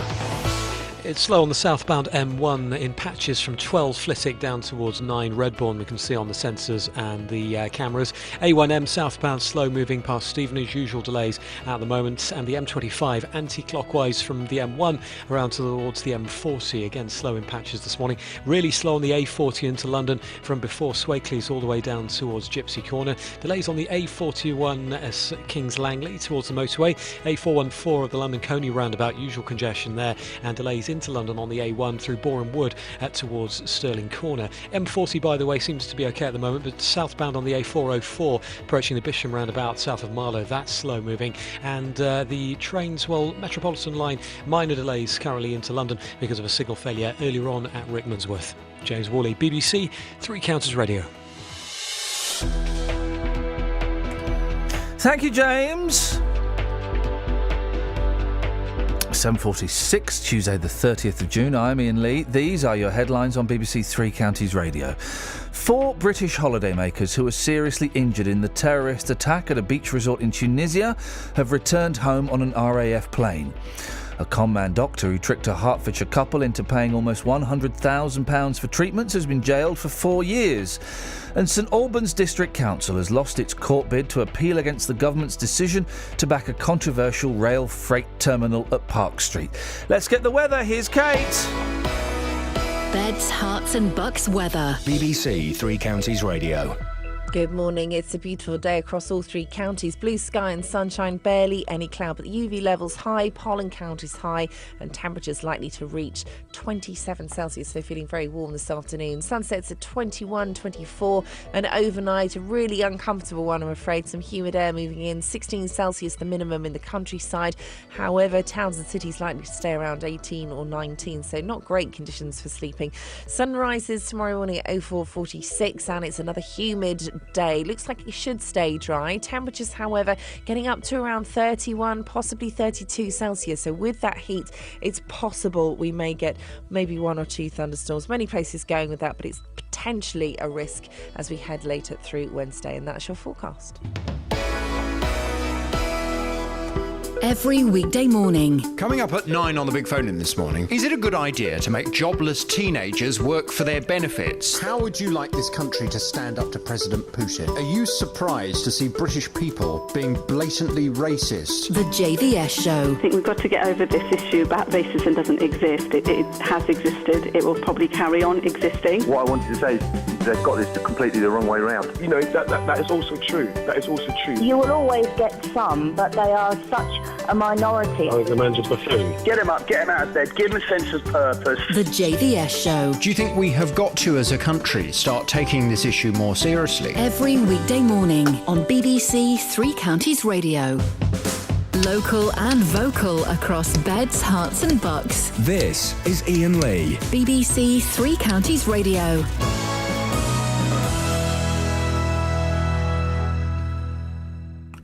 A woman from Garston was so impressed with the care she received at Watford General Hospital that she decided to set up a Facebook page praising the staff. Maggie Smith from Garston near Watford is behind it and joins me now. Morning, Maggie. Good morning. How long were you in hospital? What were you in for? Over the last, I've been in so many times, I should have a pass, but the last time I was in was about a week ago. What's wrong with you, love? I've got multiple sclerosis. Okay, yeah. And I've got a lot of other, I've got problems with my knee, with swelling. Yeah. And this was the last time I was in, was about a week ago. And I bet this heat don't help it, does it? No, it doesn't, no. So you've been in there, for quite a few times, and 6 weeks you spent in there at one point, didn't you? Yeah, I did. It was probably about 3.5 years ago. I spent 6 weeks on Cassio ward in Watford. Right. And I was because I was there for so long, I saw everything that went on, and I thought it was absolutely marvellous. Tell us what was so good. What did you see there that brightened your day? Basically, on the actual ward, the staff there was so brilliant. And I actually witnessed, obviously, people passing away over that time. And when they actually passed away, one of the gentlemen who was due to come up and see his wife, obviously, because she was that ill, and basically he got there too late. And I'd seen everything that had happened. And I just said to him, they treated her like it was their own family member. Some of them were crying, and it really comforted the man. He sat at the end of my bed, and he said that makes a world of difference to him, knowing that she was cared for before he got there. So you've set up a Facebook page, haven't you? I did recently, because I like Facebook, and I actually it's good, isn't it? because everybody moans about Watford General Hospital in the papers everywhere, but people don't see the other side, the cleanliness as well, people moan about. But I met cleaners in there that absolutely made the place, and they actually took a pride in their work. And it's just the nurses and, everybody that's in there. They work so hard. And, of course, it's always them that gets the blame. And, imagine to be every time you think everything's so negative about being in that profession. Yeah, it is very easy to attack hospitals, isn't it? And it would quite often seem that the finger is pointed at the wrong people, because my mum's got MS, and I've spent quite a bit of time in the hospital with her. Yeah. And generally the nurses, there's one or two exceptions in every job, but generally the nurses in the hospitals that she goes to are spot on and brilliant, and they don't earn a lot of money, do they? No, I mean, I'm also trying to change the fact that when I was in for 6 weeks, I literally bought 6 big, huge boxes of chocolate. Oh.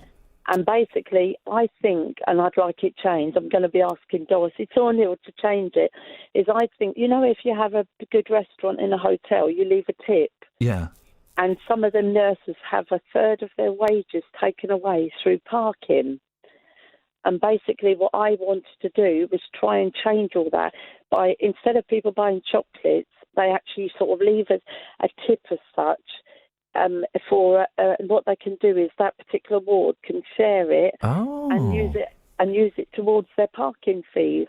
Well, it depends what ward you're on. In some wards, they do leave a tip depending on the operation they've just had, a literal tip. But that's not a bad idea. You have a little box as you go out. You put your change in, or a few quid if you think they've done a good job. And also, then it's up to the staff of that ward. They can buy chocolates, but a lot of them said they put on so much weight because that's all they eat is chocolates all day. I wish you'd stop mentioning chocolates, Maggie. I'm getting hungry now. You keep saying that. That's all right. I run a slimming group as well. There you go. You see, you got all bases covered. I tell you a nice thing I like doing when I do, and I have spent far too much time in hospital with other people primarily, not me. Is I like quite often on some wards they'll have a little notice board where people have sent letters or cards just saying nice things about the nurses. I always have a little read of those. There's one that I did when I was in Casio ward for the 6 weeks. I actually did that.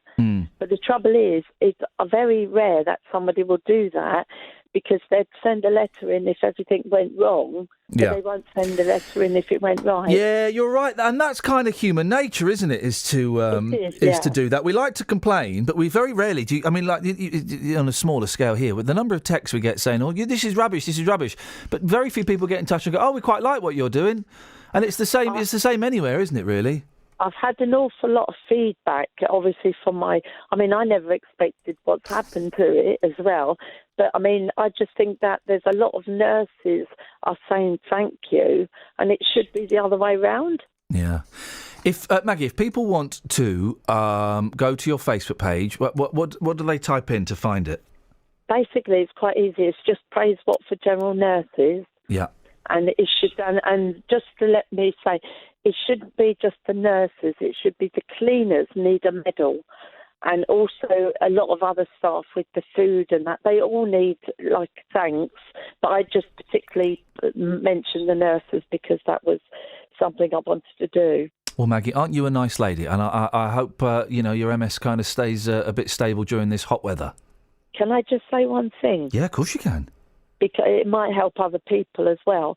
My friend who I met about 18 months ago, he's actually opening up in Croxley, a company called Rehab Walk.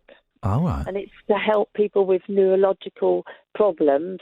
And it's going to be opening in Croxley, and he's going to actually help me to see if I can actually walk properly. Hey. He helps children with cerebral palsy. Fantastic. And it's going to open up in July, called Rehab Walk.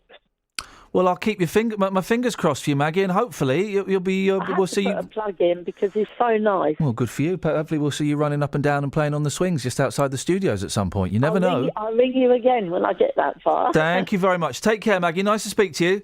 And you. Thank you. There we go. 03459 455 555. What a nice lady, wasn't she, Jamie? Hi, good morning. Thank you. Yes, Jamie. Oh, yeah, you said he's at trial bike. Is this stuff again? Say that again? He said to give you Oh, Jamie, listen, it's a terrible, terrible line. I can't hear you very well, and I think you want to talk about the off-road bikes in Houghton Regis. We'll try and get you back on a different line because I can't hear what you're saying, and it would render the phone call meaningless. Oh, look, there we go. Look at Dave Luton. There's a picture of him. It really is. If only we knew what he liked to eat. I like the mushy peas. Well, that's dinner sorted then. I'm just retweeting a picture that Justin has sent me. He don't look anything like I imagine at all. At all, guys. At all. 03459 455 555 is the telephone number. If you want to give us a call. Genuinely a little bit pleased that the BBC has lost the Olympics. I mean, they'll still show bits of it. It's like Wimbledon. Wimbledon's on now. Wimbledon. 2 weeks of Wimble boredom. It just goes on and on and on. And guess what, guys? He won't win this year. He won't win this year. Someone with far too many consonants and not enough vowels in their name is going to win it.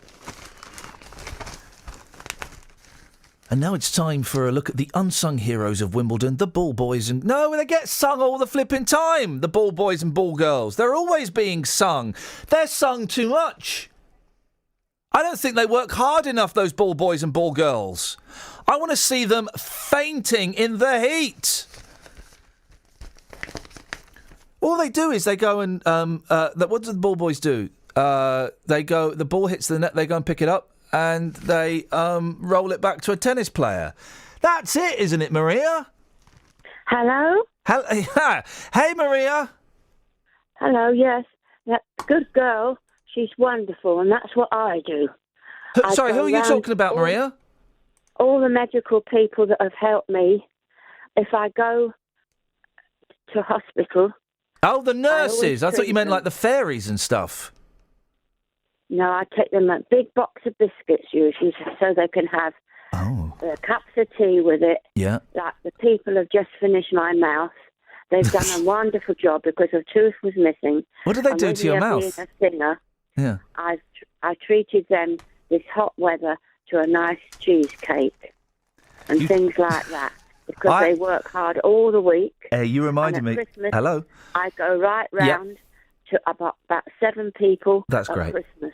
I treat them because some people don't think of staff. No, I had a cheesecake. My husband was a head chef, and he's always thought of staff first. And that's what I do. I had a cheesecake last night. Yeah, it's so refreshing. I love... Well, it was a bit heavy. I had too much cheese. Not really. If you've not had a heavy meal. Well, do you know, I'd had... what did I have for supper before that? Because I did eat something before it. I had like pasta. You know, the pasta parcels? Yes. Thick sauce? Yes. Followed by cheesecake. That was last night was a very heavy evening. You should have seen my stools. It's not a heavy meal. No. Pasta isn't a heavy meal. This pasta was. Was it? Yeah, it was. You know the pasta parcels? They've got like, this had spinach and ricotta in. Oh, yes.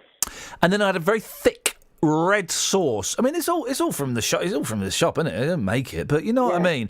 And then I had cheesecake, and I had too much cheesecake. It was greedy. My husband used to make the things for Burns night. Oh. Haggis. I love... I've got a photograph here of him now. Forget the travel, forget the news. I'm talking to Maria about haggis, because I had my first ever haggis last year when I went to Scotland to bury my dad's ashes. They call it internment. Is that what they call it? What do they call it? Interring. They call it interring. It was interring. And I went and had haggis. Yeah, they're very nice. My husband used to make them for the Queen's cousin. From the Queen's cousin? I've got a photograph here now as I speak. I'm looking at the Queen's cousin. Oh. And her husband, everything, all in the Scottish uniform. Beautiful. The kilt? The kilts, yes. Yeah. And my husband is standing at the back and is smiling with his head, bless him, with his chef outfit on. Has he got the tool? To make people happy. Did he make you happy? Oh, yes. Yeah, I bet he did. When he retired, he helped me with my horse and everything. He was a great Maria, guy. I bet he was. Listen, we're late for the travel. We're late for the news. I don't care. You don't fancy singing us a song for 30 seconds, do you? Well, I would do, yes. Go on Just then, give away me you go. a sec. Go on, away you go. Here we go. Hang on. Do you know any David Bowie? Ave Maria, gratia plena. Will that do? That'll do, lovely. Who's that crying in the background? It's my dog. He sings with me sometimes. Oh, Maria, I have to go, but God bless you and your dog. Okay, Travel bye. news Ta-ta. for beds, cards and bugs. BBC Three Counties Radio. On the major routes, M1 southbound slow at Toddington services, and then also very busy down in patches down towards Junction 9. Anti-clockwise M25, the M1 down to the M40, slow moving again in patches, and the southbound A1M, usual congestion passing Stevenage. Really slow on the A40 this morning into London, not helped by an accident by the Target roundabout in Northolt, we're being told. On the trains, no significant problems now. James Worley, BBC Three Counties Radio.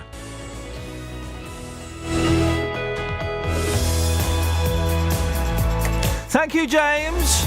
03459 455 555. If you're an old widow and you want to sing with your dog, you're more than welcome to. Here's the news with Simon.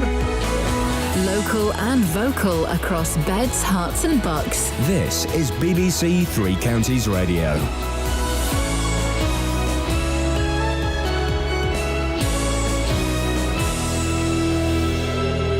It's 8 o'clock. The headlines. Injured holidaymakers flown home from Tunisia. Conman doctor jailed for tricking Hertfordshire couple. And man dies in Dunstable minutes after being robbed. BBC Three Counties Radio.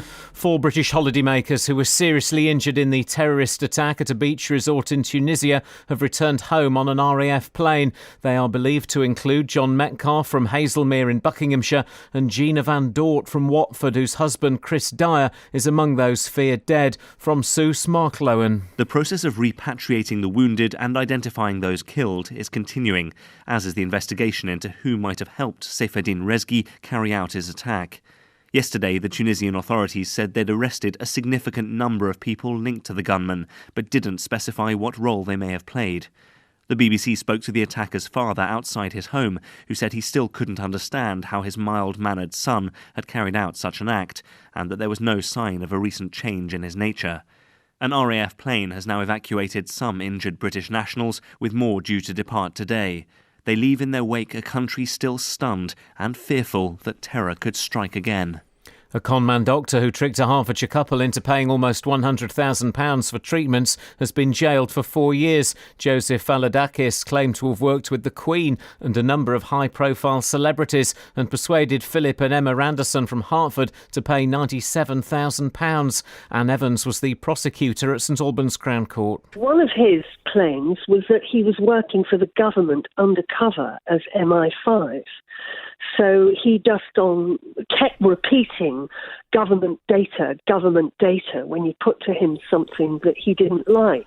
St Albans District Council has lost its court bid to appeal against the government's decision to grant planning permission for a controversial rail freight terminal at Park Street. Lord Justice Sullivan told them they had no real prospect of success. St Albans Council say they're taking more legal advice before deciding their next step. Police say a man who died after his car hit a wall in Dunstable yesterday had been robbed minutes beforehand. They're trying to identify 2 women who carried out the theft. More from Tony Fisher. The man had been walking along Albion Street with his partner shortly before midday when they were approached by the women who asked directions before stealing the money. Shortly afterwards, the man's car hit a wall on Edward Street and he was pronounced dead at the scene. Detectives say they're keeping an open mind as to whether the 2 incidents are connected. The offenders are described as Asian, in their 20s or 30s, and were both wearing light-coloured long tops with blue patterns. Police in Milton Keynes have spent the night negotiating with the man on the roof of a house in Downs Barn. The 47-year-old was arrested for public order offences just before 6 o'clock this morning. Thames Valley Police say he was unarmed and there was nobody else in the building at the time. In sport, Andy Murray begins his Wimbledon campaign later today against Mikhail Kukushkin of Kazakhstan. And new Watford head coach Quique Sanchez-Flores will give his first press conference this afternoon. The weather, hot and sunny, a maximum temperature 27 degrees Celsius. And you can get the latest news and sport online at bbc.co.uk/3 counties. Thank you, Simon. Morning, guys. Iain Lee, BBC Three Counties Radio.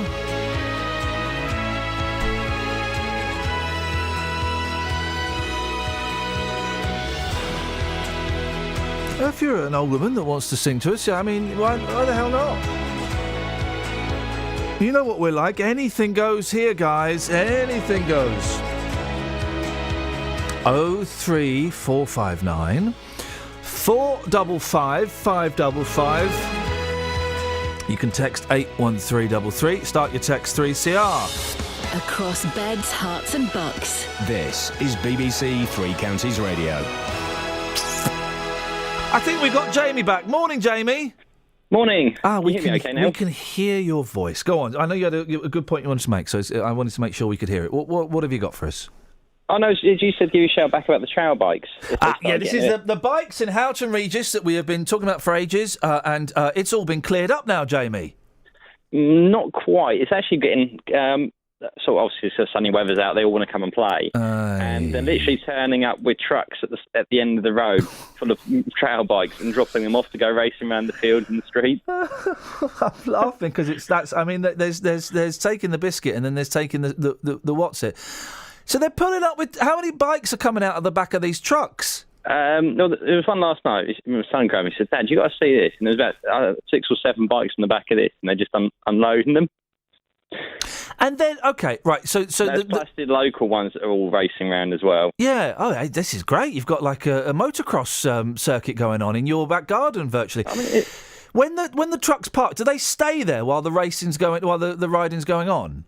No, they drive off. Because that would be the thing. If you could, let if the police were aware that there was a truck there, because the argument is they're not allowed to chase these youngsters or anybody on the bike if they're not wearing a helmet. I think it's just gone politically correct. Because it might be dangerous.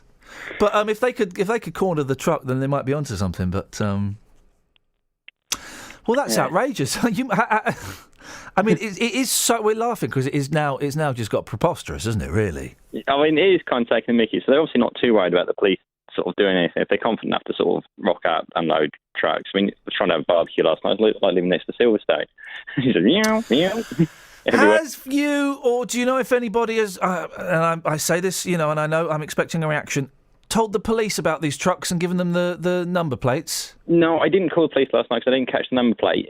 So by my son called me. It's all driven off. I was going to grab my camera and just take a picture of it. But I didn't. I was trying to want to do it discreetly rather than sort of stand there. I was going to say, be careful. Yeah, you never know. I don't want you to get into trouble or anything.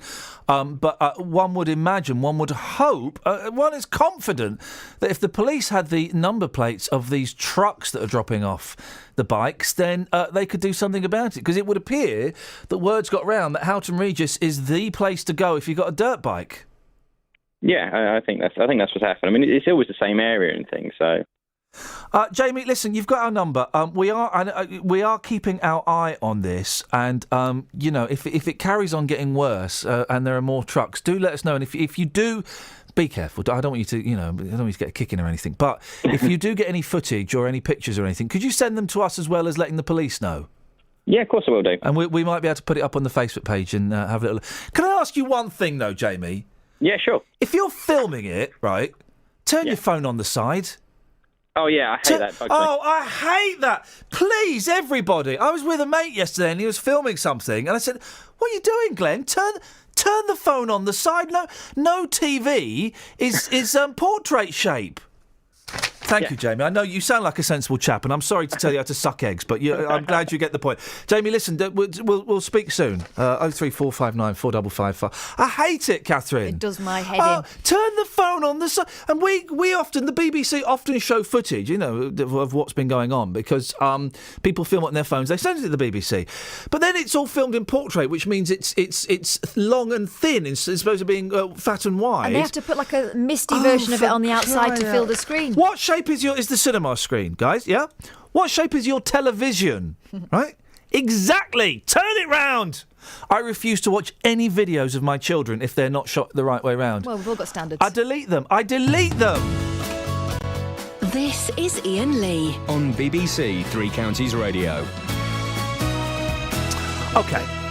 This is an interesting story we've been talking about all morning. A bogus doctor has been jailed after convincing two families into parting with thousands of pounds for alternative therapies, including snail wraps and whale sperm massages.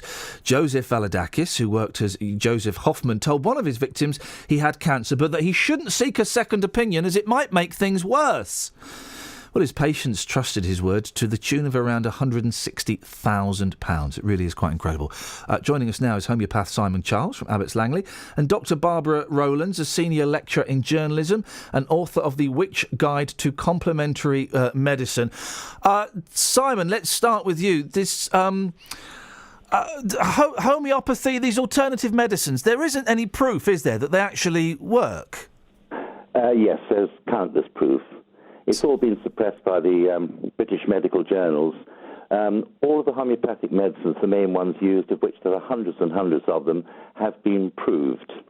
Originally, the homeopathic doctors would prove them by taking the crude substances of poisons themselves and then converting them back to homeopathy and then doing blind and double-blind trials that way. The bacillus flu of 1917-1918 was well proven in practice, because the three homeopathic hospitals got a 96% saviour rate, and that flu killed 30-40 million people worldwide. Orthodoxy got a 4% result. Well, let me bring Dr. Barbara Rowlands in, from author of The Witch Guide to Complementary Medicine. I must have missed this one, Barbara, where homeopathy was proven to actually work. Morning, Ian. Well, I mean, Simon's right. There's been hundreds of trials, probably thousands of trials in homeopathy, and some were positive. But, there's been what we call systematic reviews, where you take all the trials and look at them. And there's been...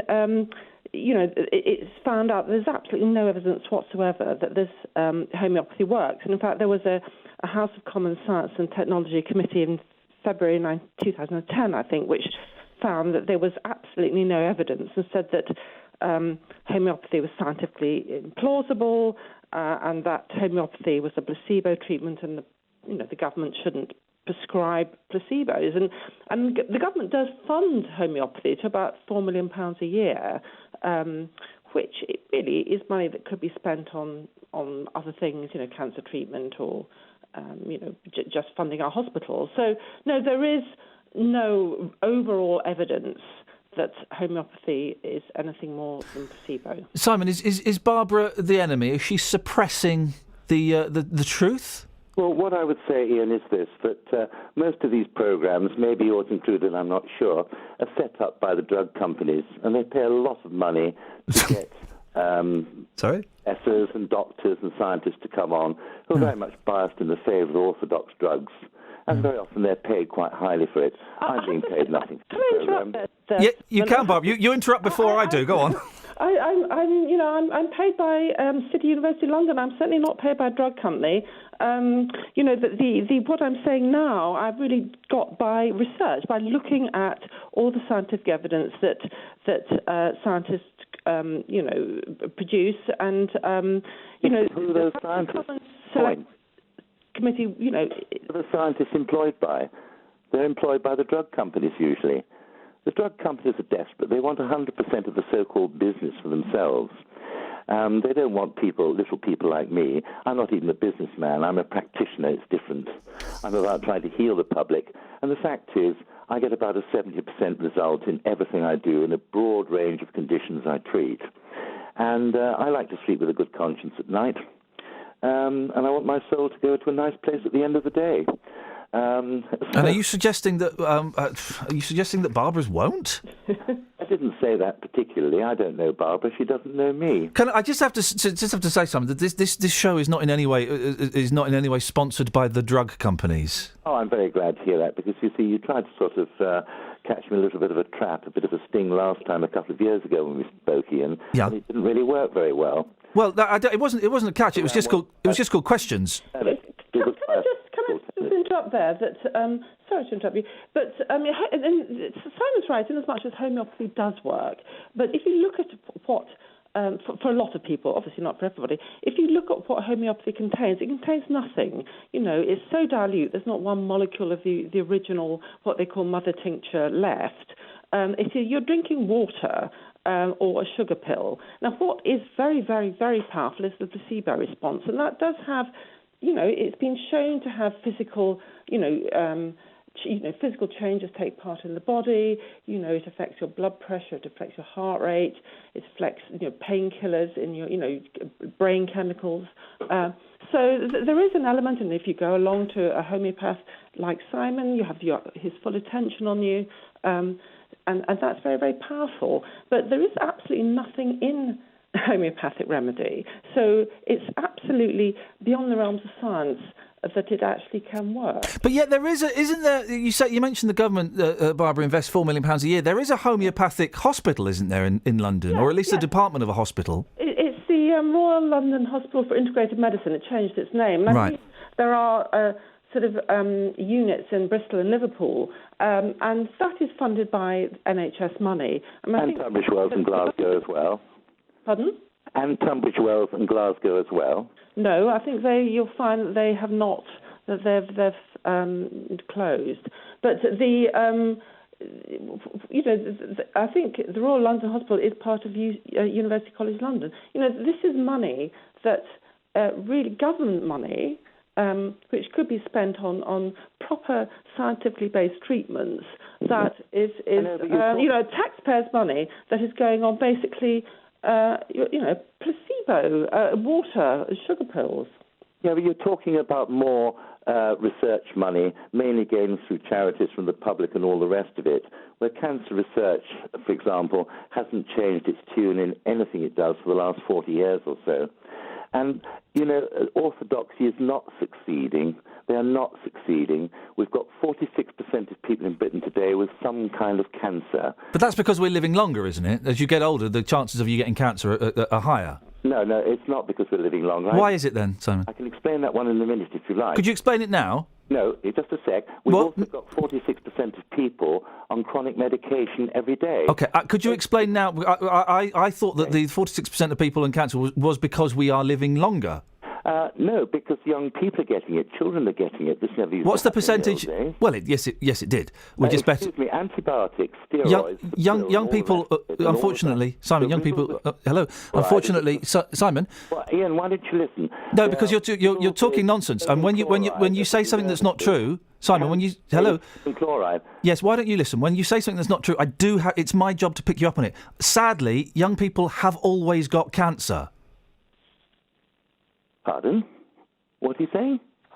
Sadly, yes, young people have always got cancer throughout the years. It's not a new phenomenon. Cancer figures are way, way, way, way up, hundreds and hundreds of % in the last few decades. Yeah, exactly, and that's because we're living longer. What's the percentage of young people that have got cancer then?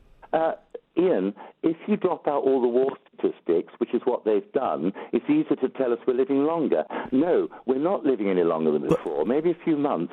It's just there are more of us. Gosh. Simon, what's the percentage of people that... What's the percentage of Simon, that more of us have got cancer, according to you. What percentage of those people are children?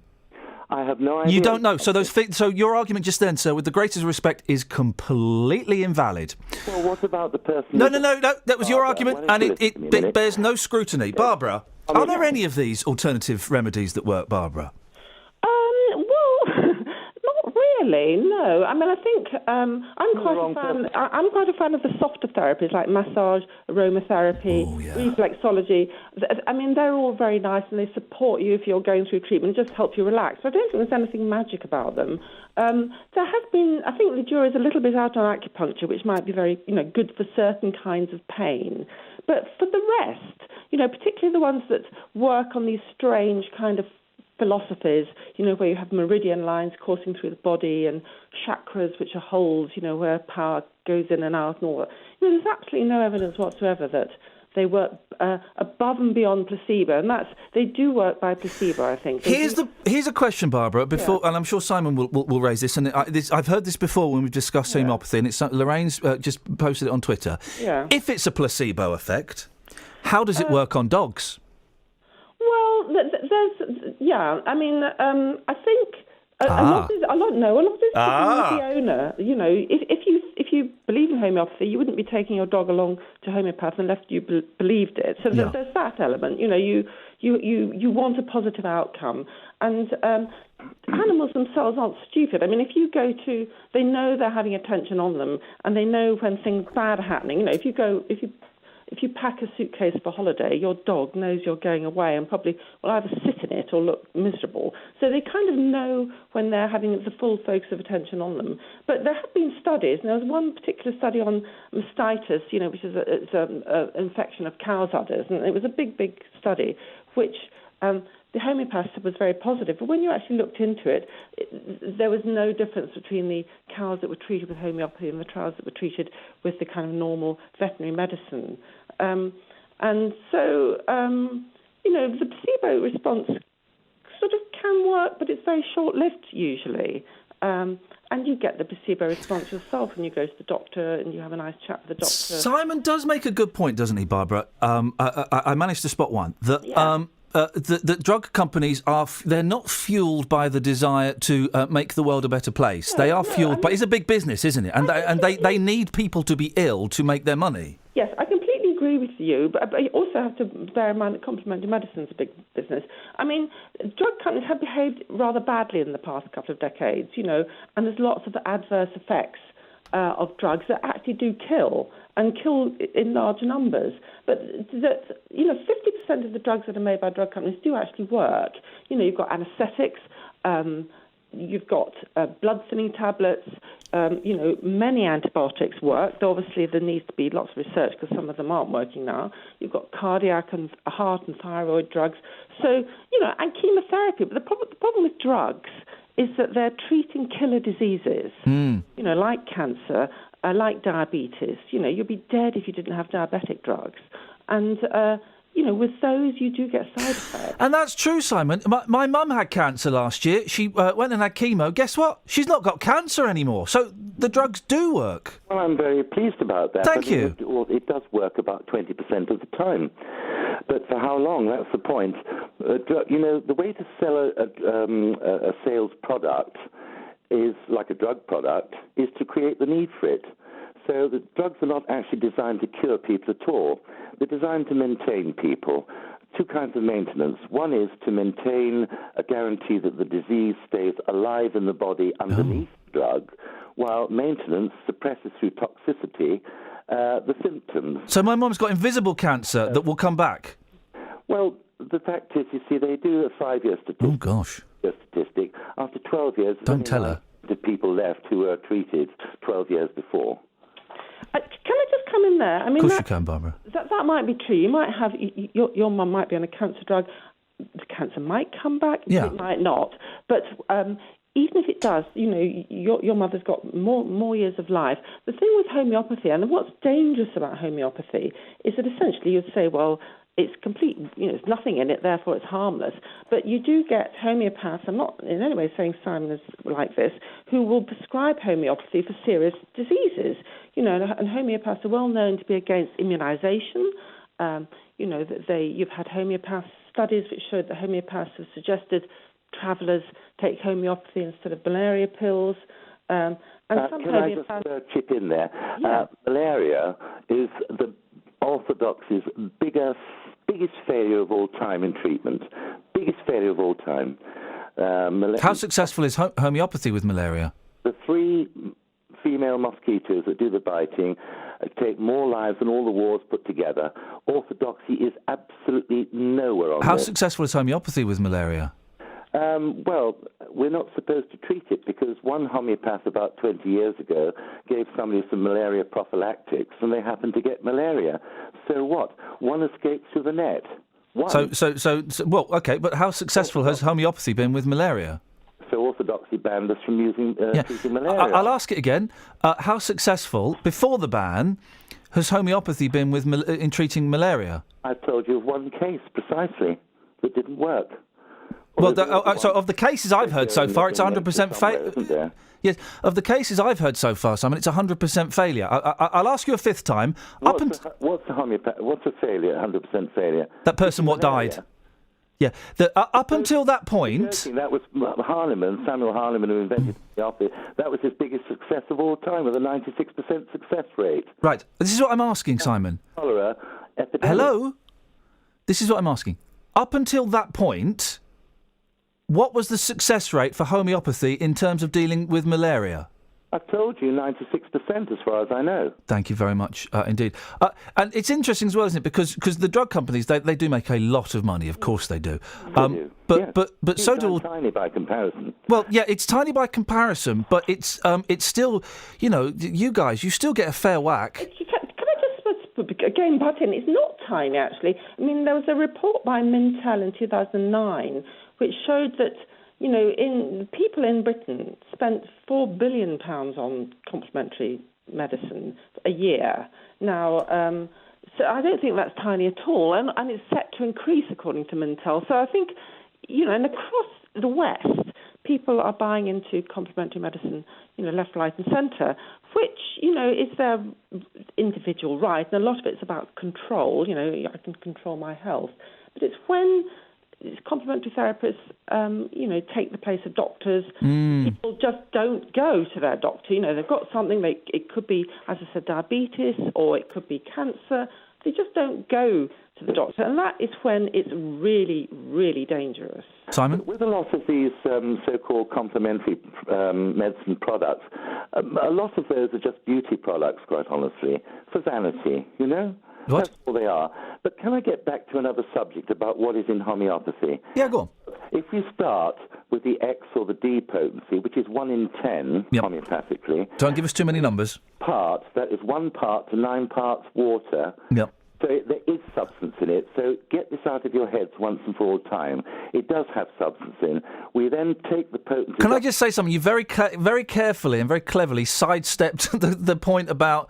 Alternative medicines do make... compared to what the drug companies No, but it doesn't matter whether it's nothing compared. No, the comparison is irrelevant. Alternative medicines do get a fair chunk of money, don't you? People make money from it. It's a business. Companies have been fined over $5 million, a couple of them in recent times. OK, but it's a business. It is a business. That's more than all the alternative medicines make put together. Yeah, but it's a bit... And we had this out last time 2 years ago. I know, and it's great to have you back and have it out again, and we'll do it again if you want, because I enjoy talking to you. But it is a business. Let me talk then. Well, because you're ignoring the question. It is a business. People pay in their tax for the NHS, which has been ailing since the days of... But alternative medicine is a business. Well, it is for some people. I'm a practitioner. Right. I'm not a well-off man. No, but it is a business. Still having to work, and I've got a mortgage, so I'm 81. Well, I'm sorry to hear that. But the doctors, they don't do that. No, that sounds like jealousy. But it is a business. I'm too evolved to be a jealous man. Oh, I do like talking to you, Simon. Simon, listen, we'll get you back again if you fancy it. Yes, okay. Thank you very much indeed. I've got to move on because I've already missed one news bulletin and I daren't miss another.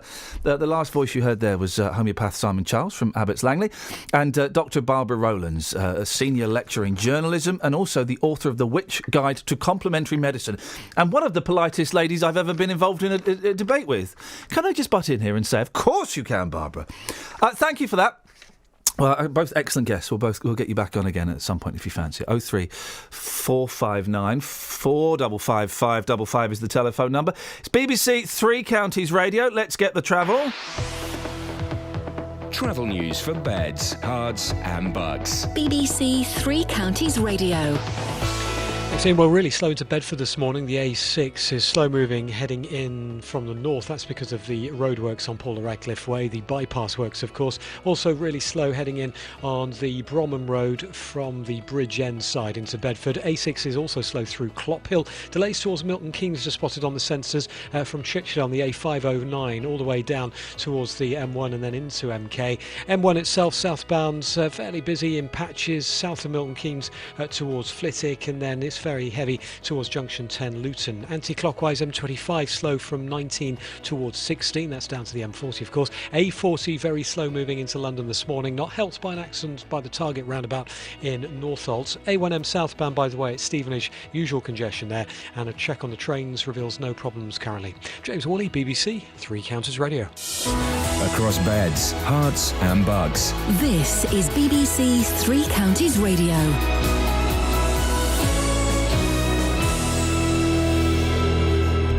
It's 8:30, I'm Simon Oxley. 4 British holidaymakers who were seriously injured in the terrorist attack at a beach resort in Tunisia have returned home on an RAF plane.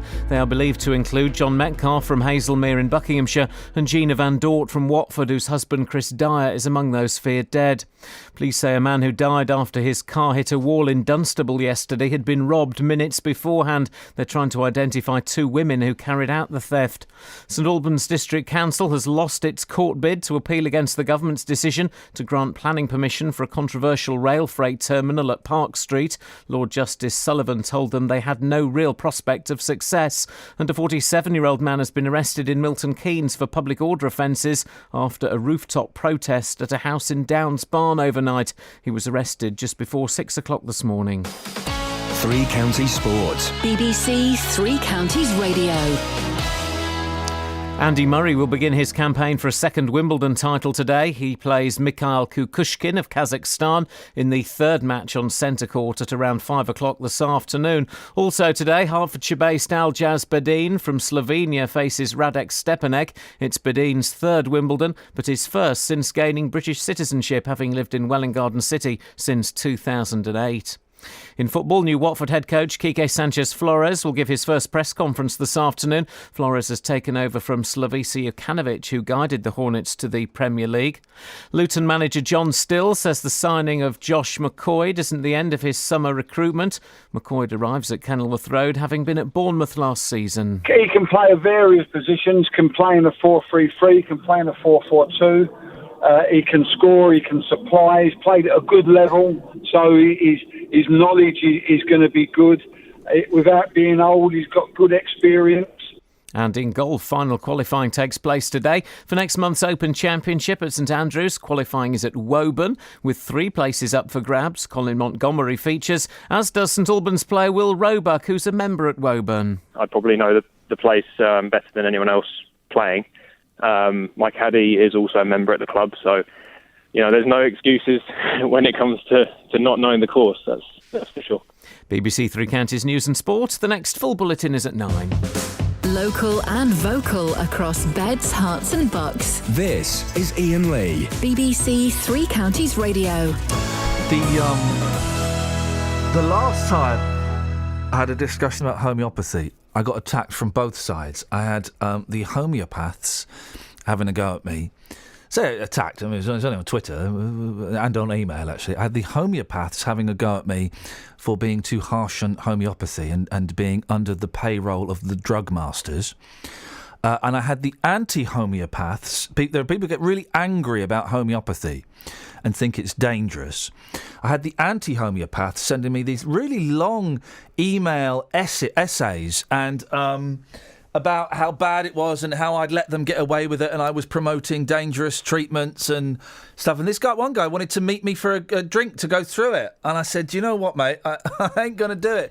Why don't you and Adrian Goldberg come and meet me for lunch and I'll talk you through it? I said, because I don't want to. Oh, I'm really disappointed in you, Iain. Really disappointed. Oh, do you know what? I've indulged 2 of your lengthy emails and been polite enough to reply. Jog on. Both the vehemently anti and the vehemently pro are as bad as each other in that argument, I think, really. Chrissy Milton Keynes sent us a text message about it saying, Simon is making my blood boil. Well, he's probably got a pill for that. He probably has. Won't be anything in it, though, a bit of sugar. He says homeopathy is bunk and homeopaths peddle a dangerous nonsense that can kill if it manages to persuade people not to seek proven remedies. And OC writes, analysis of homeopathic medicine shows that the remedies are so dilute that they contain no active substances and like cures. Who in their right mind would take a known cancer-causing agent like aflatoxin from peanuts in the hope that they would cure a cancer they already had? That's from OC. I guess he's against homeopathy. Well, that would do that. Any light-hearted bants going on there? Let's have a look. I'll tell you what part of me hurts. All of me, says Tony. So hurtful you don't read out my text messages. Oh, we just did. Mark in Bedford. Morning, my big toes are killing me. I've been told they're corns due to the fact that you can't buy a size 12 off the shelf. I'm the only size 12 in the world. And it's not true what they say about big feet. Big Thanks, shoes. Mark. The size 12 is dead common now, because I used to be a freak because I was size 10, but now you get lads that are like size 14. Size 14 is quite common nowadays. Size 10 is quite small given your length. Yeah, thank you. Body. Thank you very much indeed, Catherine. I'm glad you managed to clarify. 03459 455 555 is the phone number. A man's been beaten up on a Thameslink train after waking up a fellow passenger. The incident happened on a late-night service when the victim saw someone apparently about to miss his stop. So he tapped him on the shoulder and said, sorry, mate, this could be your stop. The bloke had a go at him. And then it got rather unpleasant. Sergeant Stephen Bartlett is from British Transport Police and joins me now. Morning, Sergeant. Hi, good morning. How are you? Have I got that right? He thought the chap was asleep, thought he was going to miss his stop, so he woke him up just to let him know. Yeah, that's unfortunately exactly right, actually, yes. What happened then? Because it didn't get violent straight away, did it? No, that's right. The guy who was woken up, the person we want to speak to in relation to the offence, he reacted initially okay, but then he realised it wasn't his stop and he got angry. And then he actually had a verbal altercation with our victim, who actually moved down the train to get away from him. And unfortunately, a few minutes later, this guy we need to speak to, he went down the train, hunted the victim out, and proceeded to assault him, as you say. And it was quite a vicious attack, wasn't it? Yes, it was. Yeah, the victim was a 38-year-old man from Bedford. He suffered a broken and cut nose, swelling to the head, and some bruising. And it's not known yet whether his nose is going to be a bit put back. Right, if you like. Blimey. Now let's get a few of the facts. When was this? What date? What time? And where was this train going? This is actually it was a Bedford-bound service from Gatwick. We actually originated in Brighton, but people who we need to speak to got on at Gatwick, and it was bound for Bedford. It was on Wednesday, the 17th of June, at about 2:25 in the morning. Okay. And we believe the incident happened between St Albans and Luton Airport Parkway. And was there anybody else on the carriages? Would anyone have seen this that you've not spoken to? Yes. That's one of the big things. I am aware there were some people on the carriages who would have seen this incident progress through the train, if you like. And indeed, on the carriage in question, there's 3 or 4 people there who, if they haven't come forward, we'd really encourage them to come forward and try and speak to us. And that's what we're appealing for help. And I would imagine, and correct me if I'm wrong, this isn't a judgment call on those people for not getting involved. They're not in trouble. It's kind of a natural human reaction, bizarrely, not to step in when something like this is happening. You just want to speak to them and find out what they saw. Well, that's right. We're appealing for witnesses to anything that anybody did see. Thankfully, incidents like this are very rare. Crime's down on the network by for the 10th year in a row, which is really good. But we're doing everything we can to catch the person responsible, and this is why we need those people to come forward and say, I actually saw this, I saw him, I saw... What do we know? Do we know, what did he look like? What was he wearing? Anything like that? Yes, we do know what he looks like. All the images are available for people to view on media, of course, on the main British Transport Police website at media.btp.police.uk, or even on Twitter at BTP Stevenage. OK. Well, listen, Stephen, I appreciate your time. Thank you very much. Let's keep our fingers crossed. Sergeant Stephen Bartlett from British Transport Police there, 03459 455 555. This is Iain Lee on BBC Three Counties Radio. You can text 81333 as well. Start your text 3CR, or you can send an email, ian.lee@bbc.co.uk. Why didn't he tell me what the guy looked like? I mean, yeah, you can go and check on Twitter, but What if you've not got Twitter? Right. He had a perfect opportunity to tell me. Shall I have a look and then I'll give you a Yeah, description? please. That was. He looked asleep. That's the point, I think. That was weird, wasn't it? What does he look like? Well, you can go and look on Twitter. Oh. Okay. I mean, I don't know. I don't know. I took my boys to. When we went to see the Minions, I do this whenever I can, and they don't look busy. Went to see the Minions film, then we came out, and in the car park was a police van with a copper there. And the boys get excited because it's a police van and it's a copper. And I said, should we go and say hello to him? No, yeah. And so I always make a point of taking the kids over to say hello to the policeman. And he was very friendly. His name was Aaron, I think. Odd name for a copper. And he was very good, and he shook my hand and he said hello to the boys. And I asked the boys if they'd been good, and they said yeah. And he said, well, that's okay. That's 2 arrests I don't have to make then. Thanks, Brilliant. boys. Keep up the good work. And that was that. And I thought it was kind of... he looked a bit surprised that we'd gone... He was only a young fella. And he looked surprised that we'd gone over. I wonder how many parents do that. I think it's quite important to do that. I know my wife does. If the boys were telling me the other day that they'd had a look at a police motorbike, because they went over and said hello and had a look. And of course, the kids don't say anything because they're too shy. But that's. Do you do that with the girls? Yeah, I do. And fire engines as well. They like fire engines. Yeah. So do my little nephews. And if we see one out and about, and it's obviously not on a job. Sometimes it's just pulled up. Oh yeah, don't do it if it's got flashing lights and it's going really fast. I'll wait till dangerous. they finish, then I'll have a word. But they like to have a look. I tell you what I don't do it for, and I will not do it for. Ambulances. No. Oh, we've been in the back of an ambulance. I like that. No. What do they call it? Mr. Whippy. The ice cream van. I will not take them over to speak to the ice cream driver. Me neither. We will not have that. In fact, if the bell's going, it means there's no ice cream left. Yeah, exactly. Any texters? Yeah, we've got some through. People confessing to quite liking Simply Red songs. This may be disturbing for some listeners, so listen away now. If there's a Simply Red song you think's all right, I quite like Stars. I quite like it. I wouldn't go out and buy it, but if it's on, I'll hum along to it, I did have it on tape. I had New Flame. There we go. But I was young. Karen in Welling Garden City says, I like Fairground, Simply Red. It's just the one of the songs she likes. Yep. She says over and over. And we also had... Helen is not very happy about tennis. Tennis is now going to take over the TV. What a load of rubbish. More In like it? Wimbledon. In it, I think I did that joke earlier. Well, Helen liked it so much she recycled it. Okay, it is just absolute rubbish, isn't it? I mean, it's Dullsville. I don't get sport. No, I mean, Well, we sent JD out. We'll speak to him in a bit to discuss the fact that the BBC have lost the Olympics. Sing Hosannas from 2022 or something like that. Yeah. I'll probably be dead by then. The BBC haven't got the Olympics. It's going to be on the Discovery Channel, which I won't have because we're getting rid of Sky. Unless you get it on Freeview, I don't know. I need to work out if I've still got an aerial on my roof that I can plug my television into. There's a hole in the wall, so I just need the cable, isn't it? Go on, you got something you're going to say. I've got a picture of the fella on the train. Oh, yeah, go on. He looks a bit like someone from E17. Okay. But a nondescript, one of the roofers from the back of E17. Oh, yeah. So he looks he's a white man, I would say probably late teens, early 20s, slim.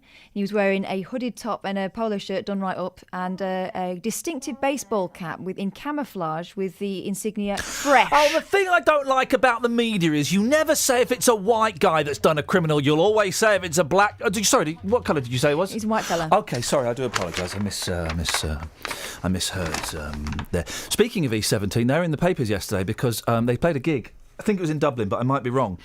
And only 30 people turned up. Well, I was disappointed because, big friends with Tony Mortimer from E17 on I Am. I Am too on Twitter. No, well, I'm actually a friend of his. We hang out all the time. And I've been to see E17 in concert with Tony Mortimer. It was a bit of fun, mate. It was a bit of fun. No Brian Harvey. He was too busy reversing his car over himself, of all people. But then they did a gig in Ireland, last week. You know what the mistake was? What? That was boys' own territory. Exactly. Well, they only 30 people turned up. But then you read it, and Tony Mortimer wasn't in it. It was the two builders. It was the builder, the painter and the decorator, and the new guy, who's from Slough. And that was it. Well, that's not really E17, is it? That's 19 and a bit. That's John... I'm going to say Terry. Yes, you're right. Yeah, I am right, aren't I? And the other fella who's new boy. Very, very buff, but he's not E17, One of those guys is going to put their differences aside and sort that nonsense out. 03459 455 555 is the telephone number if you want to give us a call. We'll speak to Dealey in a bit. Let's get the Trav first. Travel news for beds, cards and bugs. BBC Three Counties Radio. And still very busy on the M25, anti-clockwise, slow from 19 down towards 16 towards the M40. The M1 easing off a little bit now, but southbound at Toddington services still quite heavy, and also very busy down towards Junction 9 Redbourne. The A1M is heavy passing Stephen, as usual congestion there. Again, delays in Bedford. A6 Paula Radcliffe Way, slow moving into Bedford because of the bypass works, and it's slow moving on all approaches to Clop Hill at the main roundabout there by the Flying Horse, especially on the southbound A6, those delays. A509 southbound towards Milton Keynes from Chichley, that's slow on the sensors, and the A414 at London Coney, usual congestion in both directions towards the London Coney roundabout. Moving on to trains, generally good service, no reported problems across the three counties. James Worley, BBC Three Counties Radio. James, thank you very much.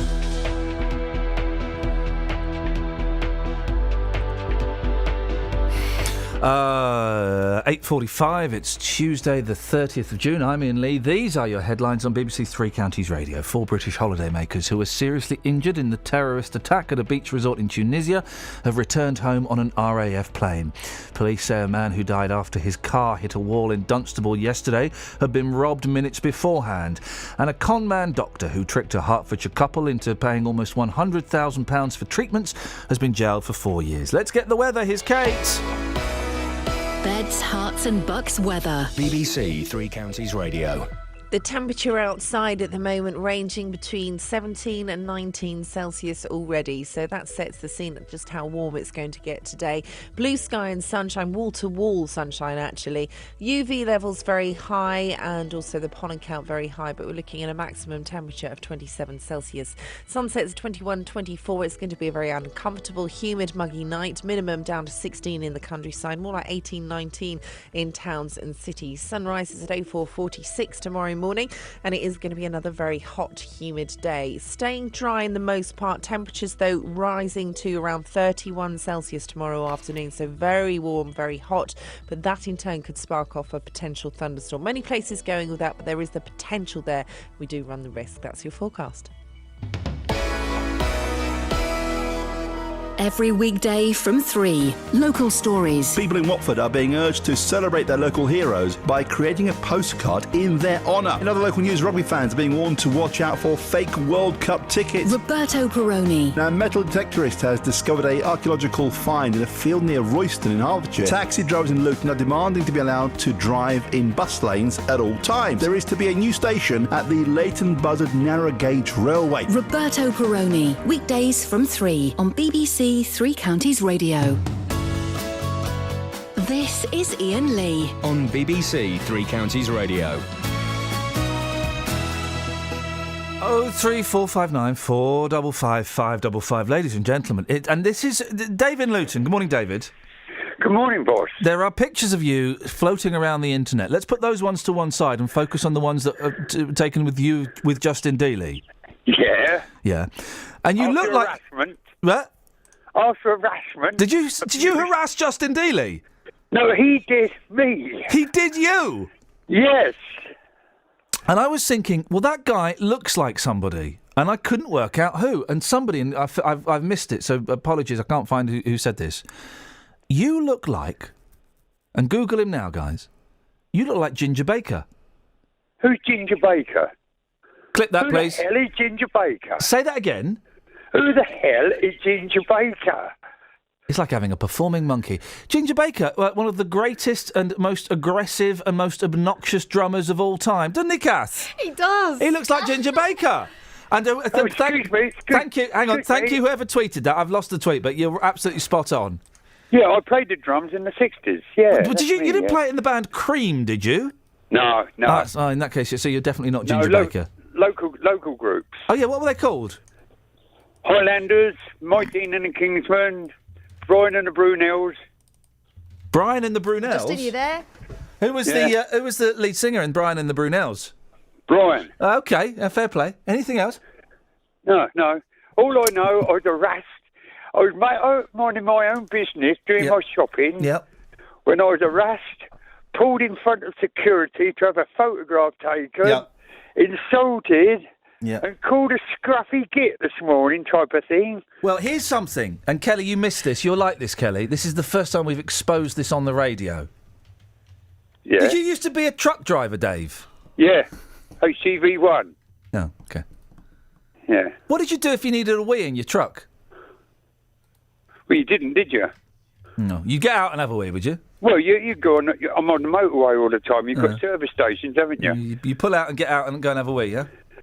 Well, down the hedge. Yeah. Us men can go and have a wee on down the hedge, Go and can't have we? a wee down the hedge. Any incidents getting, like, because getting in and out of a truck is not as easy as it looks, is it? It's easy. What? You got steps to get in and steps to get out. And do you always look where you're going when you're getting off the truck? Yeah, of course you do. Can I ask you a personal question? Yeah, go on then. Did you once climb off your truck and fall down a manhole? No. You telling me that's never happened? No. Okay. Yeah, okay. Is there any more you want to know? Well, You know what I mean? Justin. Oh, I'm crying. Oh, I'm absolutely crying. He looks like Ginger Baker. This is the reunion on Radio 4. Well, the picture was taken just a few days ago, but now they're back together for the first time since those pictures were taken. It's Justin Dealey and it's Dave from Luton. Yeah, but he harassed me yesterday. No, he I had me in front of the security and taking pictures. Oh, dear. Minding my own business. Did you want to buy my comb next time, Justin? Excuse me, says the man with zero swag. I'm not being funny, Dave, but please sort that shirt out. What an absolute state you look yesterday. You went out in public like that. Excuse me, I was, in the morning, before I saw you, I'd done a little garden, and I'm not going to wear my new shirts, am I? Well, no, maybe not in the garden, but maybe, when you actually go out in public, Dave, it was a bit of a letdown. I was thinking that maybe you turn yourself round and you bought some new clothes and the ladies were throwing themselves at you. Sadly, Well, it was sadly it was anything but. Yeah, I said go back get Catherine, and I could throw myself over her, you know what I mean? No, she doesn't want that, Dave. Yeah, she does. She told me. Yeah, she told me. Who the hell is Ginger Baker? Yeah. It was. Can I just say? It was. Thank you. It was Doug Harper on Twitter who said you look like Ginger Baker. Hey, Dave, do you want to have a little listen to this? Justin's been out on the streets to ask people if they're going to miss the Olympics now the BBC have lost it. Good. Ooh. Yeah. Well, why don't you have a little listen, Dave? And then when it finishes, we'll come back for your critique. Do you know what that means? Yes. What does it mean? Well, you want to give me my opinion? Yeah, exactly. On this package, should we do that? Yeah. Justin, sorry, are you open for criticism from Dave Luton? Absolutely, of course, yes. Introduce what we're about to hear. Okay, so the BBC have lost full rights to the Olympics. We are still going to see the Olympics on the BBC, but not as we currently know it. It's going to be going on to Eurosport in the future. Are people going to miss it? You this morning, Ian, have been disgraceful, saying that you won't miss it at all. You absolutely hate the Olympic Games, which is a sad state of affairs, I think. Yeah. So I've taken this one to the streets to see if people will miss it. Here's what happened. Will you miss the Olympics as we currently know it on the BBC? Do you care, boss? Yeah, of course, yeah. I mean, I think everybody will miss it because it's basically a national heritage, isn't it? So when you saw the Olympics 2012 on TV, did it make you feel good? Yes. Proud to be British? Yes, always. Anything where a British man, English man, whatever you want to call them, a woman, wins a championship is always good for us. Ian Lee back in our studio says, I don't care, couldn't care less. Well, what do you think about his attitude? They don't care less. Of course we do. Everybody cares. Everybody cares. I mean, that's what being British is about, isn't it? Should we go tag team and take him out? Yeah, let's. Yeah, bring him in. All right, thanks. All right. Andrew, the BBC will not be showing the Olympics as we currently know it in the future. Do you care? Not really, no. This doesn't bother me too much, really. What? Our country doesn't bother you? Well, being proud to be British doesn't bother you? No, it does, but the Olympic Games is not really... I'm just not really a sporty person, to be honest, so sports don't really bother me too much. You don't even like football? No. That's just wrong. Thanks for your time. Right, cheers. So, will you miss the Olympics on the BBC in full? Yeah. More new world records being broken. But what if we don't see that and people talk about it? You've missed out on something. If somebody said, you know what, I couldn't care less about the Olympic Games, absolute rubbish, would you give them a slap? I wouldn't waste my energy. Dave, your thoughts, please. Well, thank goodness the BBC have lost it. I hate it. I hate it on the television. No, that's not what I asked for. I asked for your observations, please, and your criticisms, positive and negative, of Justin's package. Load of rubbish. And he got nothing else to talk about other than the Olympics. Wow. Incredible. Harsh, mate. Harsh. Very, very harsh. But fair. Incidentally, not fair. why did Justin have to go to Asda's twice? Oh, Okay. Justin. That's a very personal question. Why did you have to go to Asda's twice, mate? Okay, because I went to buy some cigarettes. Kids don't smoke, by the way. And also, I thought to myself, okay. And I got back and I thought, I haven't got a cigarette lighter. So I walked back out to get a cigarette lighter. Is that okay for you, Dave? Is that all right? No. It was to grab me, wasn't it? At the front of Asda's. Wow, the arrogance. Pinning me down against that security man. Hang on. What? Yeah. Dave, listen. Getting my mates to take photographs. Dave, listen, it's great to have you back on board. And it's nice to come back on board as well. It is. That £10 you owe us. Yeah. When are we going to get that? Nothing, never. Nothing, never. Thank you, Dave. Okay, ta-ta. Boss, I've got to tell you this. Yesterday, when I first saw Dave, I was hiding behind the bush and I was doing impressions of him. And he was looking around. He was like, where's that noise coming from? And then I jumped out and I said, Dave, lovely to see you again. By the way, where's that £10 for the T-shirt that you owe us? And he stepped back. And let's just say that I think he needed an extra pair of underpants. But I said, Dave, we're only joking. It's just a big joke. And he was like, OK, I'll try and phone him tomorrow. If I'm not dropping off my great-granddaughter, not dropping off my daughter, not dropping off the dog. He seems to drop everybody off in the morning so he can't phone us. But there's the evidence, but he's back on board. He stopped phoning because he was worried. Anyway, Twitter is now the new... Is it trending? Let's start using a hashtag, guys. Hashtag Dave Luton, please. It is trending. People are posting pictures of Ginger Baker and Dave Luton together. So so that's good. Catherine, what have you got for us? I've got a mission from Marcia in Bedford for you, Justin, should you choose to accept it. He says, can you find the dancing pizza boy? Right. In Flitwick yesterday, there are about 15 young people as human pizza boards spread across the town, most looking quite bored, but there was one opposite the petrol station with his earphones on, dancing really happily. He was a teenager and cheered Marcia up at 8:30 a.m, full of energy. The others are there today, but the dancing boy is missing. Too keen. Please, Justin, find and bring back dancing pizza boy and tell the shop to double his pay. Well, I'll tell you about this. How about we try and track him down, and on Friday, as is a kind of a weekend sort of vibe type thing, how about we find him, and I go dancing on the streets for the programme. We can record that. Beautiful. We can get listeners down with us as well. How does that sound? That sounds like a plan. Yeah, excellent. I just want to hear this again. I've done a little garden. Oh dear. Oh dear. Yeah, you're telling me. Justin, speak to you later, mate. Take it easy. Ta-ta. I don't like these. Well, I've already posted the video. Kelly, did you see the video I posted of the pink guy? Yeah, I found him. I'll send you the video of him. I felt bad. I don't like these people that dance in the street selling food. It makes me... It's like the Spider-Man works near us. He's advertising a car wash. The Spider-Man. He'll be out in this weather as well. The Spider-Man. Does he dance or just web? The Spider-Man dances. The Batman don't dance.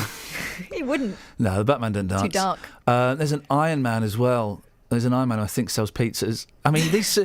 I thought the Iron Man was a billionaire. That's how he manages to afford the Iron Man suit. It's as if there's no crime anymore. Yeah. They're messing about with pizzas. It's a shame, isn't it? It's a shame. Well, we managed to stagger to the end of this yet another radio show. If you want to get the podcast from last week that got lost because Kelly weren't here has been found again. It was floating around the internet. It was knocking at Scott Mill's door. Well, he's going to tear that apart and use it mercilessly. Never mind. It's been found. So if you go to iTunes and type in Iain Lee, it pops up now. Travel news for beds, cards and bugs. BBC Three Counties Radio. Well, really slow on the A509 heading down from Newport Pagnell, passing Newport Pagnell towards Milton Keynes. It's been slow for some time, and we found out the reason why. A lorry's broken down on the Tickford roundabout. Queues from Chichley, our speed sensors confirming. The routes into Bedford really slow, including the A6, both north and southbound because of the works on Paula Radcliffe Way. Also very busy from Bridgend into Bedford. Southbound M1, by the way, passing Toddington Services, still very slow on the sensors. And a check on the M25 anti-clockwise is heavy down towards junction 16 for the M40. Trains, well, Metropolitan line possible delays in London because of a faulty train earlier. James Worley, BBC Three Counties Radio. James, thank you very much indeed. Right, that's it. That's your lot. Go to iTunes, type in Iain Lee. And the podcast will pop up. JVS is up next until tomorrow at 6 from us. Ta-ta. Local and vocal across beds, hearts and bucks. This is BBC Three Counties Radio. Thank you, Iain. Good morning. Welcome to the JVS show. I'm Jonathan Vernon-Smith. It's Tuesday. It's 9 o'clock, and on today's Big Phone In, is it ever okay to park in a disabled bay if you're not disabled? A 17-year-old from Dunstable has received criticism on Facebook after parking his scooter in a disabled bay. Local people have commented on the picture of a red and white scooter in a yellow bay with a wheelchair emblem, saying, "Unbelievable," and just kick it over. The teenager has defended using the bay at Dunstable McDonald's, posting, "To all yous lowlife moaning, McDonald's was rammed and the only space to park was there. I was in and out within 20 minutes, and when I finished there were spaces." Well, the question is, does he have a point? And is the criticism of him unfair? Pick up the phone this morning. I'd like your reaction to this. Is it ever okay to park in a disabled bay if you're not disabled? Here's my telephone number for your call. It's 03459 455 555. This is the JVS show on BBC Three Counties Radio. So I'll take your call in just a second, but first let's get the latest BBC News. It's 1 minute past 9. Here's Simon Oxley.